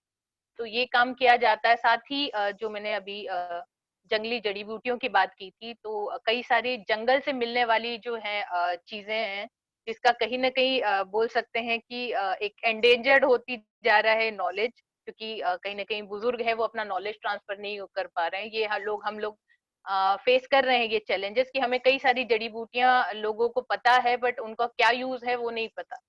तो ये अच्छी चीजें समझ में आ रही। तो कहीं ना कहीं बिराई हुआ, चिन्हार हुआ, ये अलग अलग तरह के जड़ हैं, फल हैं, जैसे सफेद घुंघची, कुकरोधा, इनका उपयोग ये लोग सर्दी के प्रकोप से बचने के लिए, या बोल सकते हैं एक तरह से अपनी बॉडी को रेजिस्ट करने के लिए इनका उपयोग में लाते हैं, जिनके अलग अलग प्रकार हैं, कि जैसे उनको पीस लिया और उनकी एक चम्मच उनको पानी में मिला के कर लिया, या कुछ रस है तने का, उसको अ, बोल सकते हैं ये जो राई का तेल, या बोल सकते हैं सरसों का जो तेल है, उसमें मिला के शरीर में, बच्चे के शरीर पे लेप करने का या बड़े के शरीर में लेप करने का, ये काम करके भी कहीं ना कहीं ठंड से अपने आप को बचाते हैं।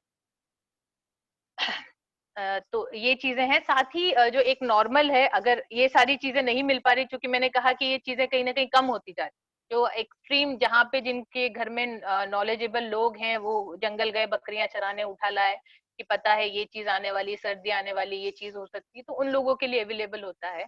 अदरवाइज क्या करते हैं ये लोग, ठंड जैसे सरसों का तेल होता है, उसमें जो लहसुन होता है, लहसुन को फ्राई करके, कुछ स्लाइसेस को फ्राई करके फिर उससे मालिश करते हैं ताकि ठंड जो है उससे कम हो।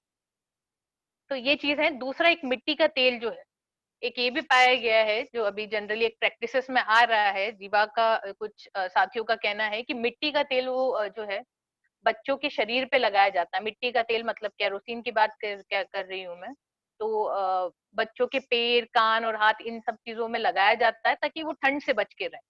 तो अभी हम जो देख रहे थे, जिनके पास वूलन्स हैं ठीक है, पर वूलन्स भी कितने काफी हैं, या उनकी कुछ और प्रैक्टिसेस है ताकि बच्चे ठंड से और ना, क्योंकि वहां कहीं ना कहीं टेम्परेचर 5 डिग्री तक भी जाता है। रात में बात करें, क्योंकि दिन में समय काटना आसान होता है क्योंकि धूप है, पर रात की बात में, रात में बहुत ही दिक्कत है, क्योंकि पूरा ओपन एरिया है, जंगल के आसपास आप लोग रह रहे हैं। तो ये चीजें देखने को मिली। दूसरा,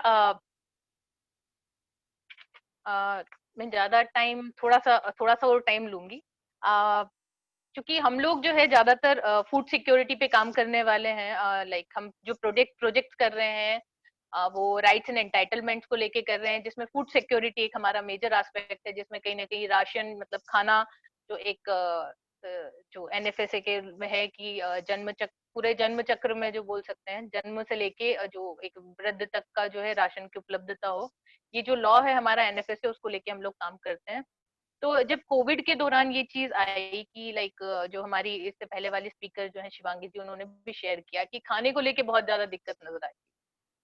तो ये बात सही है, क्योंकि रोज कमाने रोज खाने वाले लोग हमारे यहाँ हैं, जिनके पास थोड़ी बहुत जमीन है वो ठीक है, पर जिनके पास नहीं है, उनके साथ यही है कि घर के अंदर बंद हैं, बच्चे हैं, महिलाएं हैं, बुजुर्ग हैं, वो घर में कैसे करें, कैसे उनको अनाज मिले, क्या करें। घर में सदस्य बढ़ रहे थे क्योंकि वापस माइग्रेशन हो रहा था, लोग वापस आ रहे थे घर में। ये बहुत चुनौतियां देखने को मिली, जहां पर लोगों ने कुछ लोगों ने तो भंडारण कर रखा था, पर कुछ लोग ऐसे थे जिनके पास कुछ भी नहीं था। ऐसे दौरान हम लोग काफी ट्राई कर रहे थे कि कहीं से भी रिसोर्स हम लोगों को मिले और हम लोगों को जो है इस चीज को लेके राहत दें। नहीं तो हमारा इस चीज को लेके काम करने का मकसद ही क्या, अगर हम किसी की इस जो बोल सकते हैं इस विषम परिस्थिति में मदद ना कर पाए। तो हम लोग लगे हुए थे और कहीं ना कहीं उस टाइम पर गूंज ने हमें काफी हेल्प किया। शुरुआत में कई कुछ कम से स्टार्ट किया, बट ये देखने को मिला कि लाइक गूंज ने जो है अभी तक हम लोगों की हेल्प जो है, गूंज हमारे साथ शुरुआत से जुड़ा है, लाइक 2018 से पहले भी जुड़ा था, बट जो है एक रिसोर्स सपोर्ट के लिए जब से मैं देख रही हूँ 2018 में हमने गूंज के साथ स्टार्ट किया, और इवन हम लोग अभी भी कर रहे हैं, जो एक काफी हमारा मकसद है। क्योंकि हम लोग, मैंने कहा, फूड सिक्योरिटी पे काम करते हैं, जिसमें हमारा मेन सेंटर होता है कि एक बच्चा एक बच्चा कहीं ना कहीं जो कुपोषित हो रहा है, क्योंकि ट्राइबल्स में, जो हमारे एमपी में आपने देखा होगा कि कुपोषण सबसे ज्यादा है, तो एक बच्चा अगर कुपोषित हो रहा है तो उसमें क्या क्या चीजें हम करें, लाइक हमारे उसके परिवार में रोजगार, मतलब मनरेगा से जोड़ने का काम, या कुछ ऐसा चीज हो, वो भी हुआ। साथ ही जो एनएफए के वैसे के एंटाइटलमेंट से, जाए आईसीडीएस की सर्विसेज वगैरह, तो हम लोग ये ट्राई करते हैं कि जो उससे रिलेटेड लिंक्स हैं, जैसे पानी हुआ, जैसे साफ सफाई, इस तरह के काम करवा के हमने कहीं ना कहीं उनको, उनके जो पेरेंट्स हैं उनको एंगेज किया, और जो सपोर्ट था हमारा गूंज की तरफ से, वो किट हमने उनको दी। तो एक कहीं ना कहीं वो सारी चीजें, चूंकि ये सारी चीजें जो थी वो हम लोगों ने फिलहाल शुरुआत में उन्हें कुछ नहीं बताया था कि हम आपको कोई किट देने वाले हैं या कुछ चीजें हैं। हम लोग यही कोशिश करते हैं कि लोग ऑन करें कि उनका गांव है, उनको सारी चीजें करनी।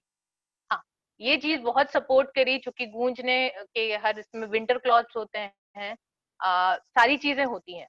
इवन दो कह सकते हैं कि कुछ जगह सिलाई मशीन वाला भी जो काम हुआ, सिलाई मशीन जो शिवपुरी में हम लोगों के गूंज ने सपोर्ट से भेजी, तो कई सारी महिलाओं ने क्या किया, खुद से तो ट्राई किया, फिर साथ में और लोगों को भी सिखाना चालू किया।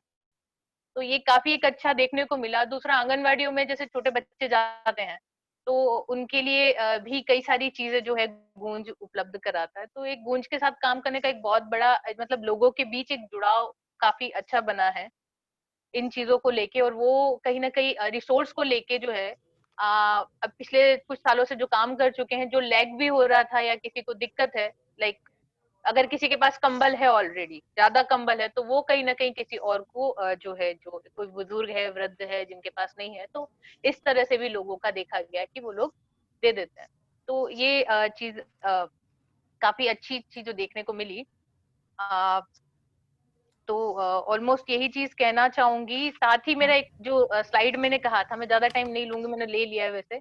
आप एक बार स्लाइड दिखा दें तो थोड़ा सा स्लाइड का जी एक बारे में बताना चाहूंगी। जी जी।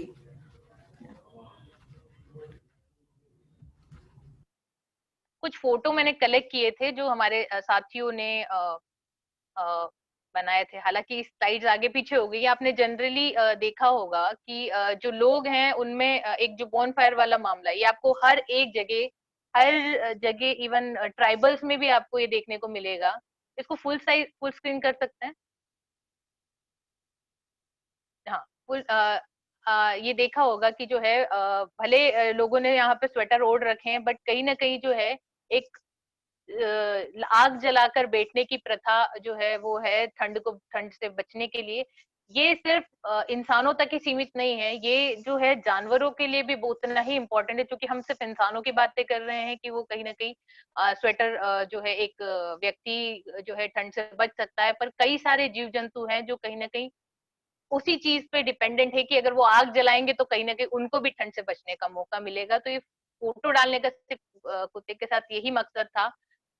हालांकि ये चीज हमको क्लाइमेट अलाउ नहीं करता है, जो हमारा क्लाइमेट चेंज है, बट कहीं ना कहीं ठंड से बचना है, तो ये सब चीजों को लेके एक चीज होती है। साथ में इसका नेक्स्ट वाला जो स्लाइड आप देखेंगे, ये शिवपुरी का है। ये कोई स्केच कर रहा है क्या इससे?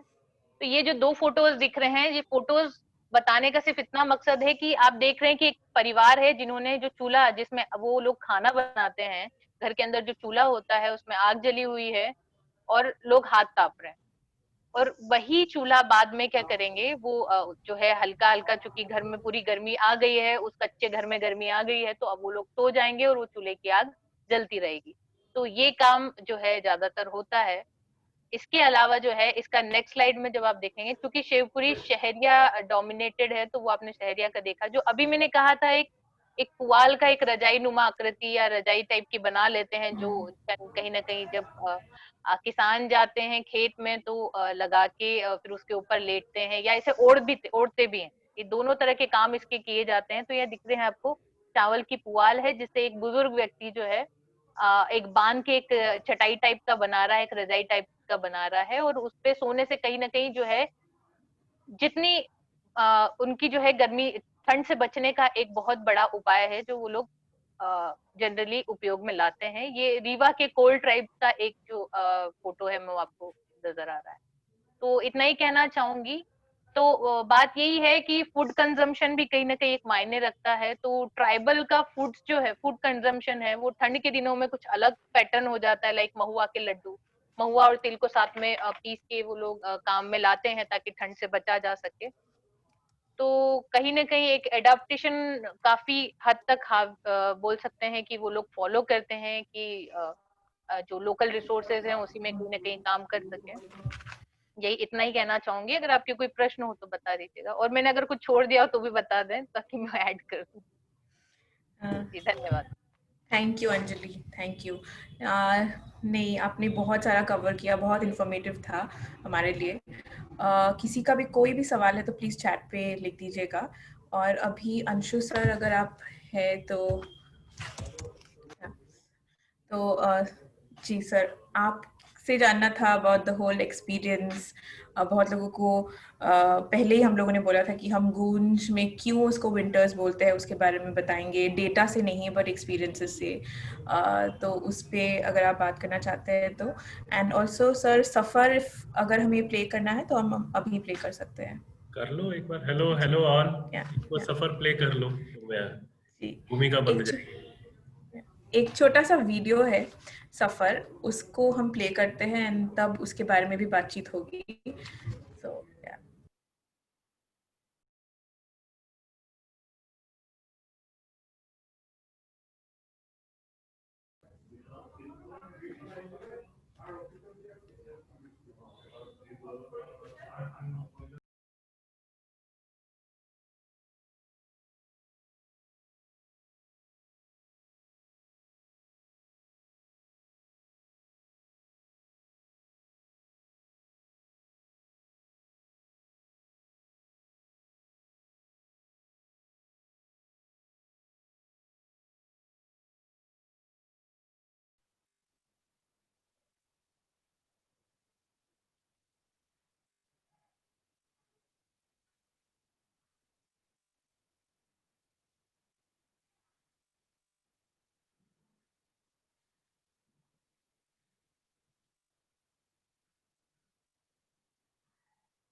It's not Audible.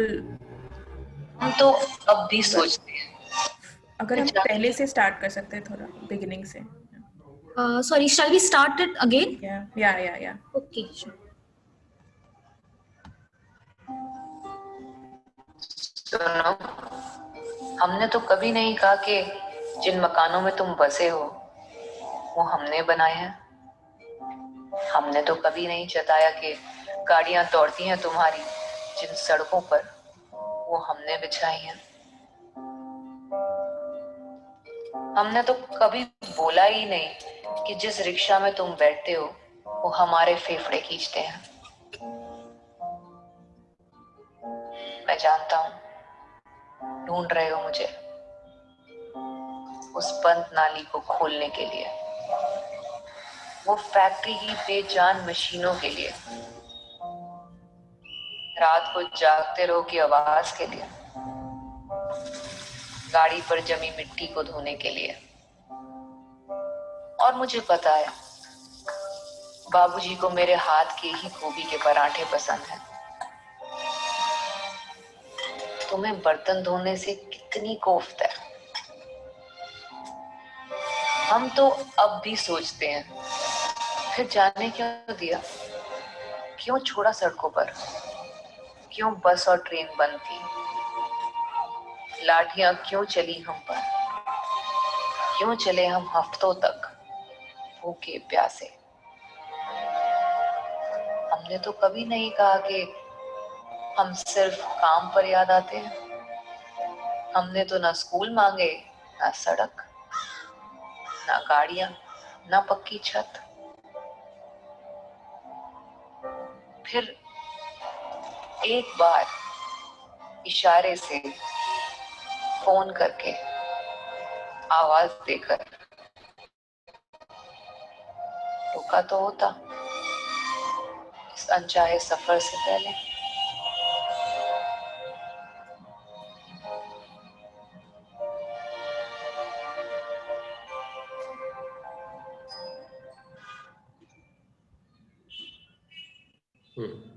Hello all.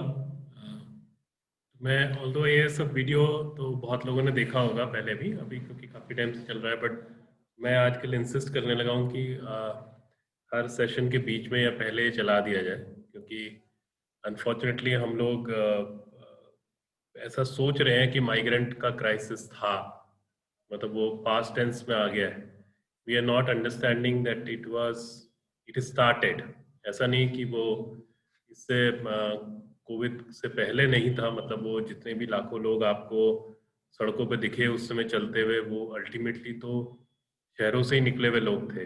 और जो मैं हमेशा कहता हूँ कि what is visible right now with this particular disaster worldwide and especially in India, that the world is actually divided in two parts. दो हिस्सों में बट गया है पूरी दुनिया और ये देश। एक है जिसके पास खाना है और दूसरा जिसके पास खाना नहीं है। बहुत ही सिंपल सी बात है, तो जिसके पास खाना नहीं था वो सड़क पे आ गया, जिसको खाने की उम्मीद नहीं थी वो सड़क पे आ गया, और वही बंदा जिसके खाना इंश्योर्ड नहीं है वो इस समय बहुत बुरे दौर से गुजर रहा है, क्योंकि और जिसके पास खाना था वो घरों के अंदर रहा। यदि आप थोड़ा सा इसको, मतलब मुझे तो लगता है दो हिस्सों में बट गया पूरी दुनिया एक तरीके से। बाकी सारी चीजें सेकंड हो गई। मतलब अभी भी आप यदि देखें तो फार्मर्स हैं तो वो सड़कों पे ही हैं, उनके अपने बड़े इश्यूज हैं, खाने को लेके इश्यूज हैं, इनसिक्योरिटीज को लेके इश्यूज हैं मिला के। तो सच बात यह है कि उसके बाद विल गेट इनटू Q&A यदि जरूरत होगी। मैं 2-3 मिनट, मैंने श्रेया और मीना से स्पेशली टाइम मांगा था। आई टोल्ड देम कि ये वाला फोरम यदि तुम गुफ्तगू कर रहे हो तो मुझे आना है इसमें, क्योंकि एक तो मुझे सुनना है, तो पिछले 1 घंटे से मैं रोशन का, अनली का, शिवागी का सब सुन रहा था, और बहुत सारी स्टोरीज वो हैं जो मैंने पर्सनली खुद देखी हैं। मतलब पुआल में घुस के बच्चे कैसे सोते हैं वो खुद देखा है। घरों के अंदर गड्ढे कैसे बनाए जाते हैं 6 इंच 8 इंच 1 फीट के, और फिर उसमें पुआल डाल के बच्चों को कहा जाता है सो जाओ, और फिर पुआल से ढक दिया जाता है। तो मतलब द इम्पोर्टेंस ऑफ पुआल वो हमने खुद देखी है। और वो जो सबसे बड़ी गलत फहमी इस देश की है कि एक दान के कंबल से इंसान की ठंड रुक जाती है। मतलब मैं तो कभी कभी बड़ा उसमें आता हूँ कि जब हम लोग टहलते हैं, मतलब आज की डेट में हम में से ज्यादातर लोग जो कहीं भी हल्के मतलब ठंडे इलाके में हैं, उन्होंने एक जैकेट एक स्वेटर के अलावा एक इनर भी पहना हुआ है, और उसके बाद भी घर की रजाई याद आ रही है या वो गर्म पराठे याद आ रहे हैं जो आप लोगों ने, सब लोगों ने पूरी लिस्टिंग की थी। That was a beautiful exercise and so close to the reality. But हमें ऐसा लगता है कि वो 75 रुपए वाला दान का कंबल, मतलब 75 रुपीज में हमारे, यदि हम अपने लिए खरीदेंगे तो हमारे लिए टोपी भी नहीं आएगी, और यदि हम देने के लिए खरीदेंगे तो कई बार हम 75 रुपीज का ब्लैंकेट खरीद के दे देते हैं, जिसका जो चादर से भी बदतर है। मतलब मैं सोचता हूँ इंसान कम से कम गलत फहमी में तो कुछ ओढ़ के ना सोए, क्योंकि यदि वो कंबल की गलत फहमी में सोया है तो जाहिर बात है कि सुबह जिंदा नहीं मिलेगा। अभी हमारे एक साथी गए थे ये पानीपत, तो पानीपत में बाकायदा 2 तरह के कंबल होते हैं। तो उनसे मतलब पूछा जाता है, ये मैंने काफी लोगों से बहुत पहले से स्टोरी शेयर की भी है, तो अभी जाके पानीपत में और डिटेल में बात हुई। वो आपसे पूछते ही हैं कि आपको नमक वाला कंबल चाहिए कि बिना नमक का कंबल चाहिए। तो मुझे नहीं पता, शायद ये आज कुछ नए लोग होंगे इसलिए मैं इसको शेयर कर देता हूँ।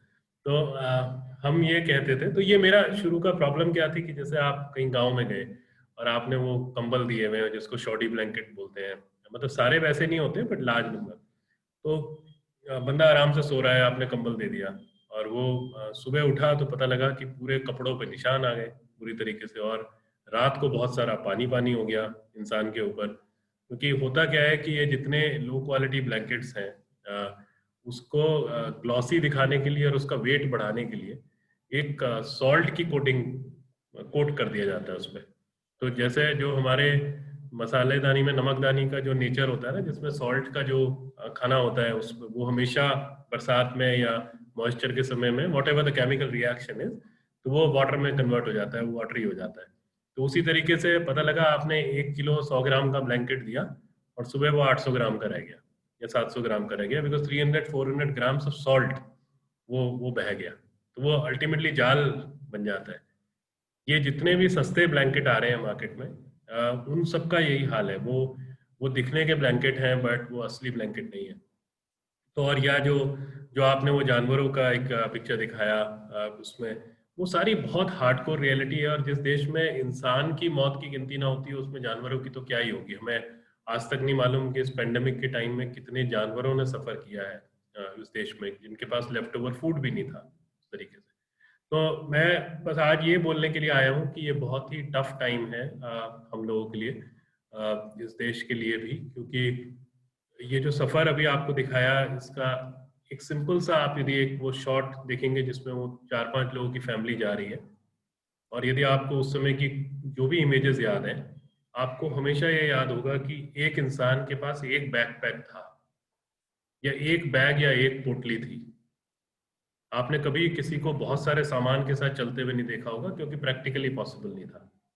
Can you imagine that individual जो 15 साल पहले किसी गांव से कंपल्शन में निकल के आया था, कुछ साल तक, कुछ महीनों तक दिल्ली, बॉम्बे, बैंगलोर, हैदराबाद जैसे बड़े शहर में होमलेस रहा, लाठियां खाई, सब कुछ किया, बहुत सारा एक्सप्लॉयटेशन झेला, फिर किसी स्लम में जाके सेटल हो गया, और 15 साल के बाद सडनली वो यहाँ से उठ के चल देता है। तो उस 15 साल में उसने बहुत कुछ जोड़ा होगा हर हाल में, बट वो एग्जैक्टली उसी बैकपैक को लेके चल देता है, उसी साइज के बैकपैक को लेके जो पहले शायद पुटली में होगा, आज बैकपैक है।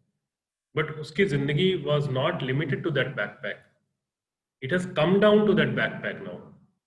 वो वापस एक झोले में उसकी जिंदगी आ गई है, वो एक अलग बात है। बट इतने साल जब वो यहाँ जिया है शहरों में, तो उसकी जिंदगी उस झोले तक सीमित नहीं थी।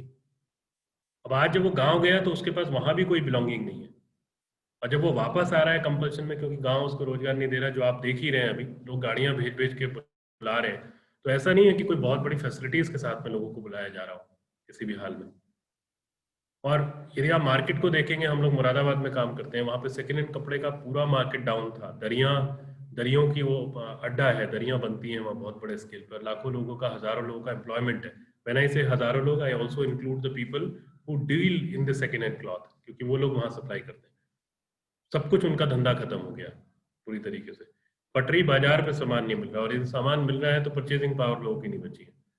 तो शायद जो रोशन ने भी कहा अभी, और उसमें रोशन ने आग का भी जिक्र किया, बिकॉज फायर को हम लोगों ने ये देखा है पिछले साल में कि बहुत बड़े डिजास्टर की तरह से हम लोग देखते हैं उसको, और वो गर्मी जाड़ों दोनों में ही होता है, बहुत लार्ज स्केल पे होता है, और पूरे के पूरे गाँव जलते हैं उसमें। और स्पेशली विंटर्स में वो और कॉम्प्लिकेटेड हो जाता है, क्योंकि उस समय आप यदि आग से बच भी गए तो उसके बाद ठंड से नहीं बच पाते, क्योंकि आपका सब कुछ स्वाह हो जाता है। और आजकल जो ये सोशल सिक्योरिटी, सोशल सेफ्टी और ये आंगनवाड़ी और इन सब के चक्रों में यदि आप देखें तो गांव का नेचर भी बदल गया। पहले गांव का जो हम लोगों का इमेजिनेशन होता था, वो दूर दूर घर होते थे।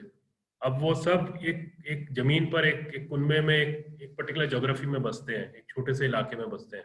यदि एक छोटे से माचिस की तिल्ली अपना कमाल शुरू करती है तो पूरा गांव जलता है। पहले कुछ घर जला करते थे। मतलब आपने यदि अपने मीडिया को भी हम लोग याद करें, और जो हम पढ़ के बड़े हुए हैं, तो गांव के कुछ घरों में आग लगती थी। आज की डेट में गांव का गांव जलता है, और वो टू बी ऑनेस्ट विंटर्स में गर्मियों से ज्यादा जलता है। और वो इसीलिए जलता है क्योंकि लोगों के पास पहनने के लिए पूरा नहीं है, तो उन्हें तापना पड़ता है, और फूस के घर हैं। तो बस मेरा ये है कि हम ना सिर्फ सामान इकट्ठा करने का काम करें as this group of people, हम उस अवेयरनेस को क्रिएट करने का काम करें, जिससे लोग जैसे भी हों, इट इज़ नॉट इम्पॉर्टेंट कि हर एक इंसान को गूंज के साथ में काम करना है। गुफ्तगू का ये मकसद नहीं है कि हमें कुछ गूंज के बारे में बात करनी है। हमें ये समझना है कि किसी तरीके से लोगों के घरों में जो अंदर दुबका पड़ा है सामान, वो, और वो सभी लोग जिनको इस देश के लोगों ने आम जनता ने, सिटीजन्स ने बाहर निकल के शुरुआती दौर में इन मई एंड पार्ट ऑफ अप्रैल जिनको खाना खिलाया था, बना के खाना खिलाया था, बहुत मोहब्बत के साथ खिलाया था. Let's just remember all those people and understand कि जिंदगी में लिमिटेशन या जो नीड है वो सिर्फ खाने तक लिमिटेड नहीं है. वो हर एक इंसान जिसके पास खाने के लिए पूरा नहीं है, वो हर हाल में उसके पास और कोई भी फैसिलिटी या कोई भी सुविधा नहीं है, और विंटर में सर्वाइवल उन लोगों का बहुत कॉम्प्लिकेटेड है. मैं I can share endless stories on this, but I will, to be honest, stop and pick up 2-3 questions. यदि किसी का कोई सवाल है, डायरेक्टली पूछना है डायरेक्टली पूछ लीजिए, नहीं तो चैट बॉक्स के थ्रू पूछ लीजिए, जैसे भी चाहें. But I want to make it I think a little bit of dialogue for next 5 minutes or so. We have already taken a lot of time. I think they must be closing also. तो आप पूछ रहे हैं कि how can I help in this organisation. Manjula, इस समय तो देखिए जो बहुत बड़ी नीड है वो लार्ज स्केल पे वुलन्स की है. सॉक और वुलन्स में सिर्फ ब्लैंकेट या स्वेटर तक मत जाइए. मैं तो कहता हूँ कि to be honest, in many cases sweater is much more useful than the blanket. Not that blankets are not needed, because especially in the life of village women, उनकी लाइफ में ये होता है कि जब हम कंबल देते हैं तो कंबल अल्टीमेटली वो अपने बच्चों को उड़ा के निकल जाती हैं या उस पे उसके हस्बैंड का कब्जा हो जाता है. बड़ा प्रैक्टिकल सी बात है ये. एंड आई थिंक रोशन इसको और सेकंड कर सकते हैं, बिकॉज रोशन इसको रोजमर्रा में देखते हैं, या अंजलि जो भी लोग फील्ड में काम कर रहे हैं. लेकिन स्वेटर एक ऐसी चीज है जो आपके तन पे रहता है, और कंबल आपके सिर्फ रात को काम आता है, स्वेटर पूरे दिन काम आता है. तो मतलब बहुत छोटी सी बारीक सी चीज है. बट मैं ये चाहता हूँ कि पेंडेमिक ने हमको ऑलरेडी सिखाई दिया है कि 3 या 4 टी शर्ट बहुत होती हैं जिंदगी में, और हम पजामे के ऊपर भी कोट पहन के अच्छे लग सकते हैं. ये तो हम सब लोगों ने, मुझे लगता है, बहुत बार कर भी लिया, स्पेशली जो स्पीकर टाइप के लोग हैं उन्होंने तो बहुत धोखाधड़ी करी है, मेरे जैसे लोगों ने.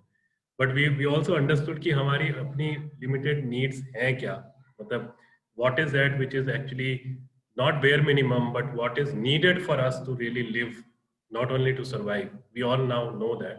So I think this is the year when we should really take out as much as possible a material, and B, certainly a lot of monetary thing, because जो blankets या जो bulk purchases होती हैं वो सब पैसे से ही होती हैं.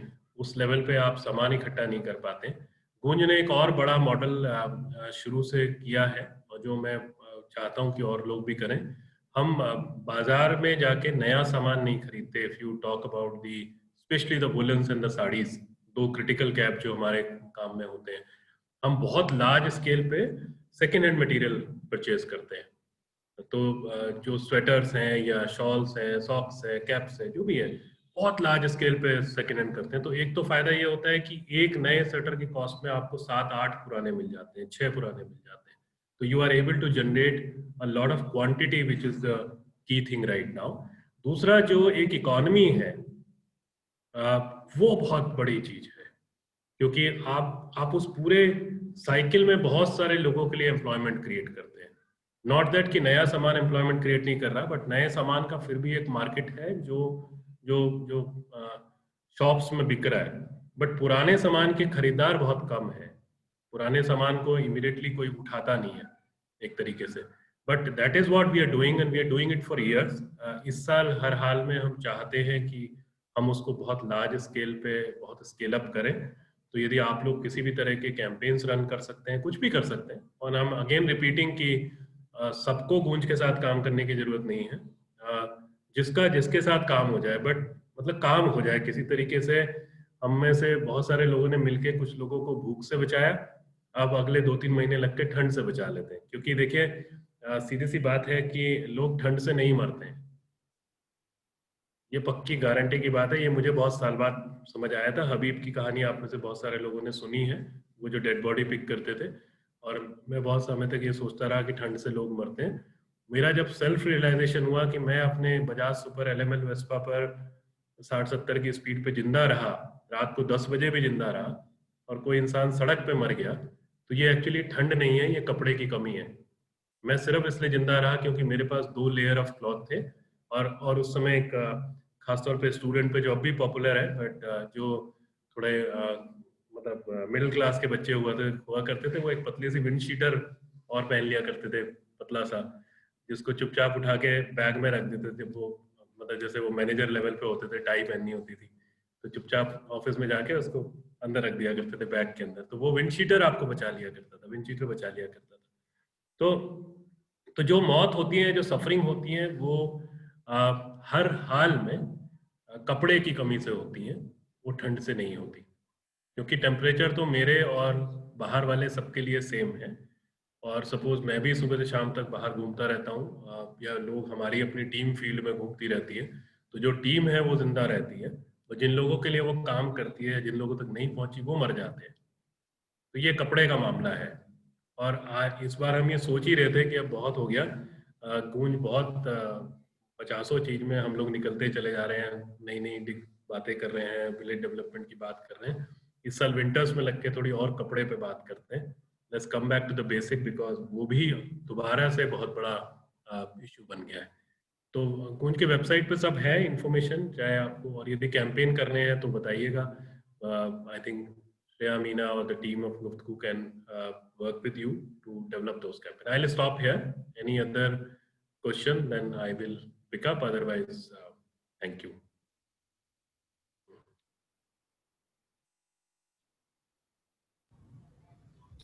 एक क्वेश्चन है आशुतोष जी से। आशुतोष जी, अगर आप खुद ही, if you want to just unmute and share. So, मेरा ये सवाल था, आई थिंक हम कोविड के टाइम पे काफी देख रहे हैं कि लोग साइलोज में ऑपरेट हो रहे हैं। जो आप कह रहे थे कि लोग ना, जो इनके पास खाना है या जिनके पास प्रिविलेजेस है, उन्होंने अपने आप को एक बंद कमरों में कर लिया है, एंड वो वहीं से ऑपरेट हो रहे हैं। सो आई थिंक जब ये कोविड का टाइम हुआ, कैसे कंपैशन को लेके आया जाए, एंड आपके एक्सपीरियंस से कैसे आई थिंक मेरा सेंस ऑफ प्रिविलेज, मुझे ना, मतलब वो मैं उसका शब्द नहीं दे पा रहा हूँ, बट हाँ, वो कंपैशन कैसे आए, मतलब मैं देख पाऊँ ये चीज, एंड आई थिंक हम वो कम्युनिटी को कैसे इंस्पायर करें। आई थिंक ये एग्जिस्ट है कि आप ये देखें, एंड क्योंकि वो शायद बात का स्टेप, बट वो इंस्पिरेशन या कंपैशन कैसे बिल्ड हो। तो देखिए, मैं ये मान के चलता हूँ कि जब ये कोविड का चल रहा था, और जब ये जो आपने सफर देखा, ये this is the part of एक कोविड सीरीज करके मैं लिखने लगा था। अब अभी तो वो रुकी हुई है, तो लेट्स सी कब दोबारा चालू होती है। तो एक उम्मीद ये जागी थी कि शायद इस देश के जो इंडिविजुअल्स हैं ना, जो आपने अभी कहा कि प्रिविलेज वाले लोग, कि शायद उनकी सोच में कुछ बड़ा चेंज आएगा। मतलब मैं I was hopping a lot from this virus, कि ये सिर्फ हेल्थ का डिजास्टर क्रिएट नहीं करेगा, ये शायद हमारी सोच पे भी डेंट मारेगा, और हम लोगों को अपने प्रिविलेजेस समझ आएंगे, और हम लोगों को समझ आएगा कि हमने कोई एक बहुत ही गलत काम किया है इस सोसाइटी में। I am being very blunt and upfront on this. लोगों को अच्छा लगे या ना लगे, मैं सिर्फ वही बोल सकता हूँ जो मैं सोचता हूँ। आपको वो अच्छा लगे रखिएगा, नहीं अच्छा लगे डिस्कार्ड कर दीजिएगा। मेरा अपना मानना ये है कि हमने कुछ ना कुछ सत्यानाश किया है पिछले इतने साल में, कि हम एक ढंग का fabric in the society we have not been able to create. मतलब यदि आपका नेक्स्ट डोर, लिटरली मैं सुबह भी एक सेशन में सेम बात बोल रहा था, कि यदि आपका वो इंसान जो आपके ऑफिस के बाहर चाय बनाता था, या आपके घर में वो महिला जो प्रेस करके लाती थी, या जो आपके बच्चों को खिलाती थी, जिसकी वजह से हम सब लोग यहाँ बैठ के जूम पे इतनी सारी बातें करते रहते हैं, वो सब लोग एक रातों रात में हमको छोड़ के चले गए। तो ये तो लानत हम पे है। ये तो सवाल हमारे जैसे लोगों पे उठा, मुझ पे भी उठा। मैं जितने मर्जी बड़ी बड़ी बातें करता रहूं कि मैंने 20 साल में ये कर लिया, या लोग मेरे बारे में करते रहे कि 20 साल में न जाने क्या खड़ा कर दिया इस आदमी ने। बट यदि मेरी कॉलोनी का कोई गार्ड, मेरी कॉलोनी का कोई प्रेस वाला यदि उठ के चला गया, तो मैंने क्या कमाया, मैंने क्या क्रिएट करा? सवाल ये है।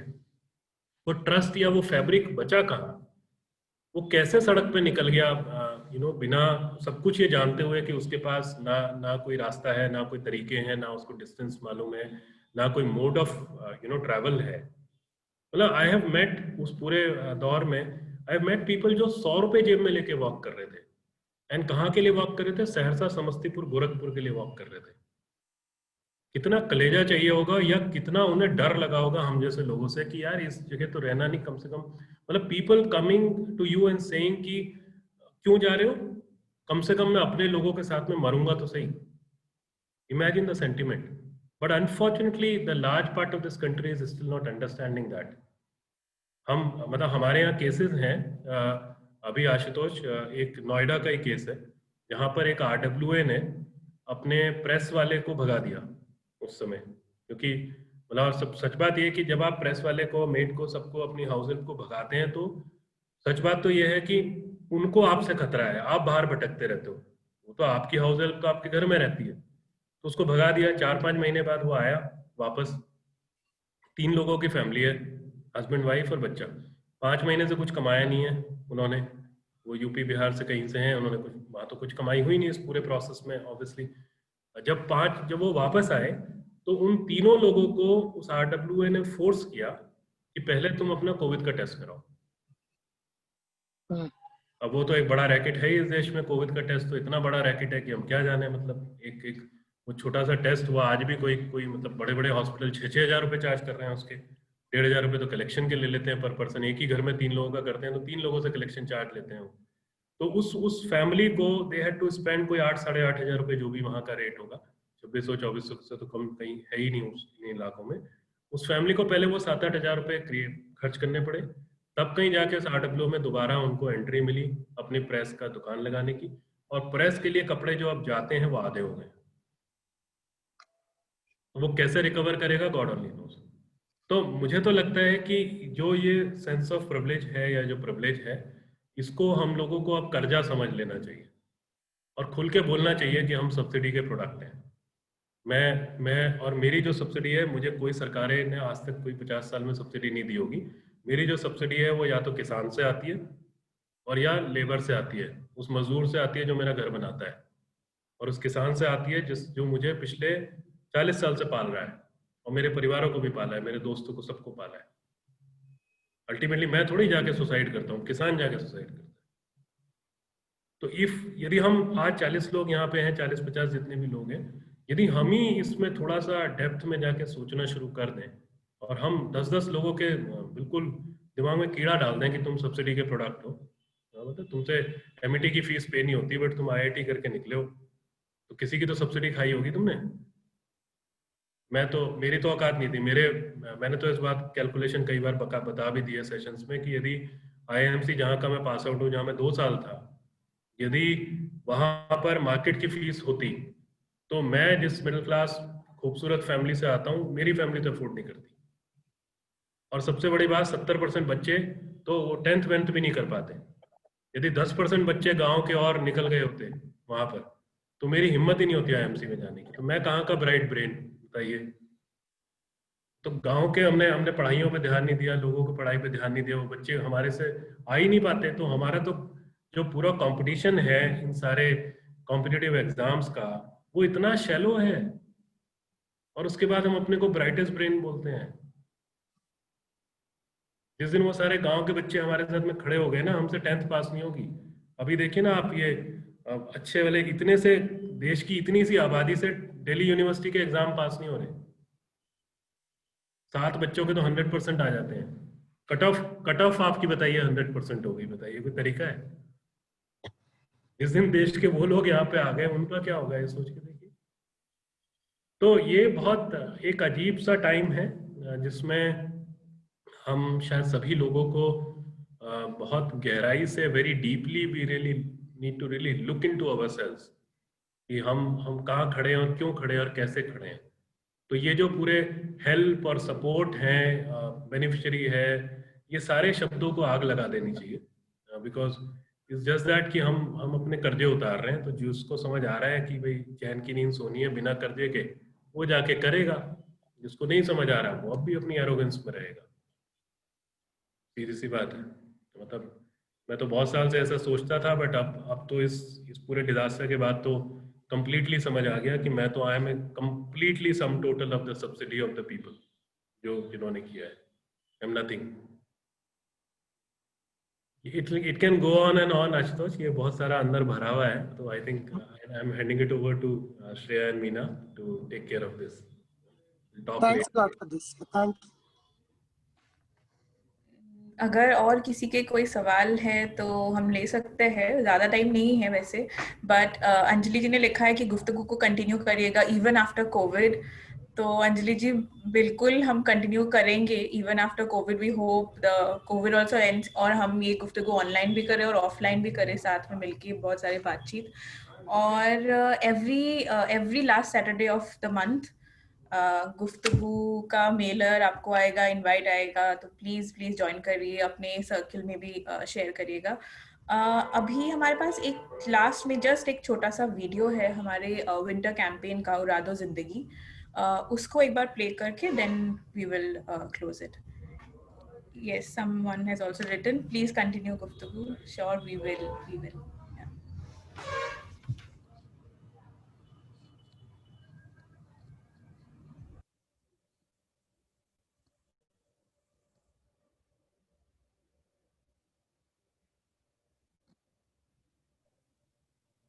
मीना वॉल्यूम नहीं है।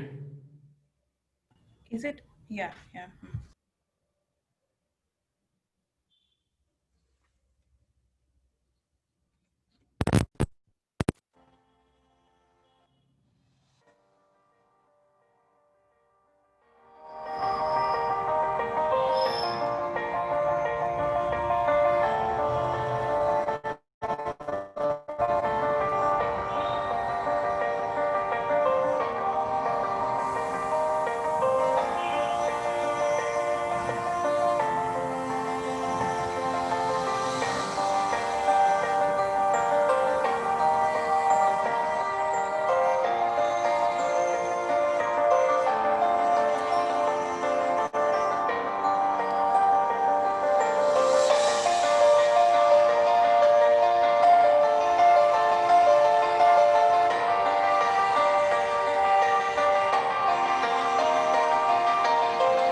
थैंक यू वेरी मच इतना सारा टाइम देने के लिए हमें।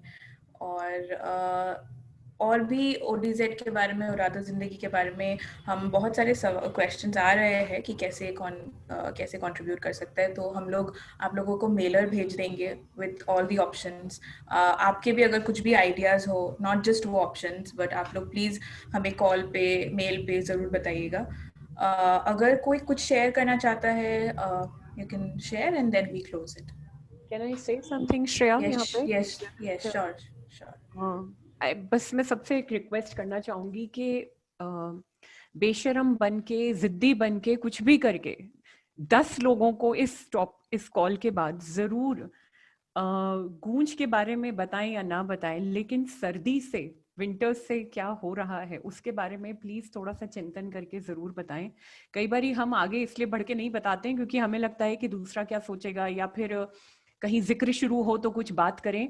पर यहाँ पे आई थिंक जो आशुतोष जी ने कहा था कि किस तरह से कंपैशन के बारे में बात की जाए, कई बार ये कंपैशन भी अंदर बहुत नीचे दब जाता है, तो जब मुद्दों के ऊपर बात होती है तो वो अपने आप नेचुरली इमर्ज होके आता है। तो instead of talking more about compassion, talking about the real facts and the मुद्दे जो इस देश में और इस स्थिति में चल रहे हैं, तो इनमेरिटली, क्योंकि मुझे ये लगता है कि हर इंसान एक कंपैशनेट ह्यूमन बीइंग है, कभी कभी उसका बहुत नीचे चला जाता है, तो जब मुद्दों के बारे में बात होगी तो अपने आप ऊपर आएगा। तो प्लीज बेशर्मी से, जिद से मिनिमम 10-10 लोगों को जरूर इस जो भी आज हमने सीखा है बताएं, and I include my self in it. So thank you.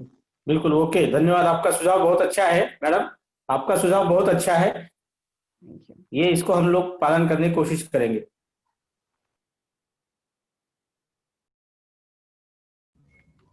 Thank you. सो आपको सारे डिटेल्स मिल जाएंगे मेल पे, और नेक्स्ट मंथ लास्ट सैटरडे हम लोग फिर मिलेंगे at 5 o'clock. Thank you so much for joining.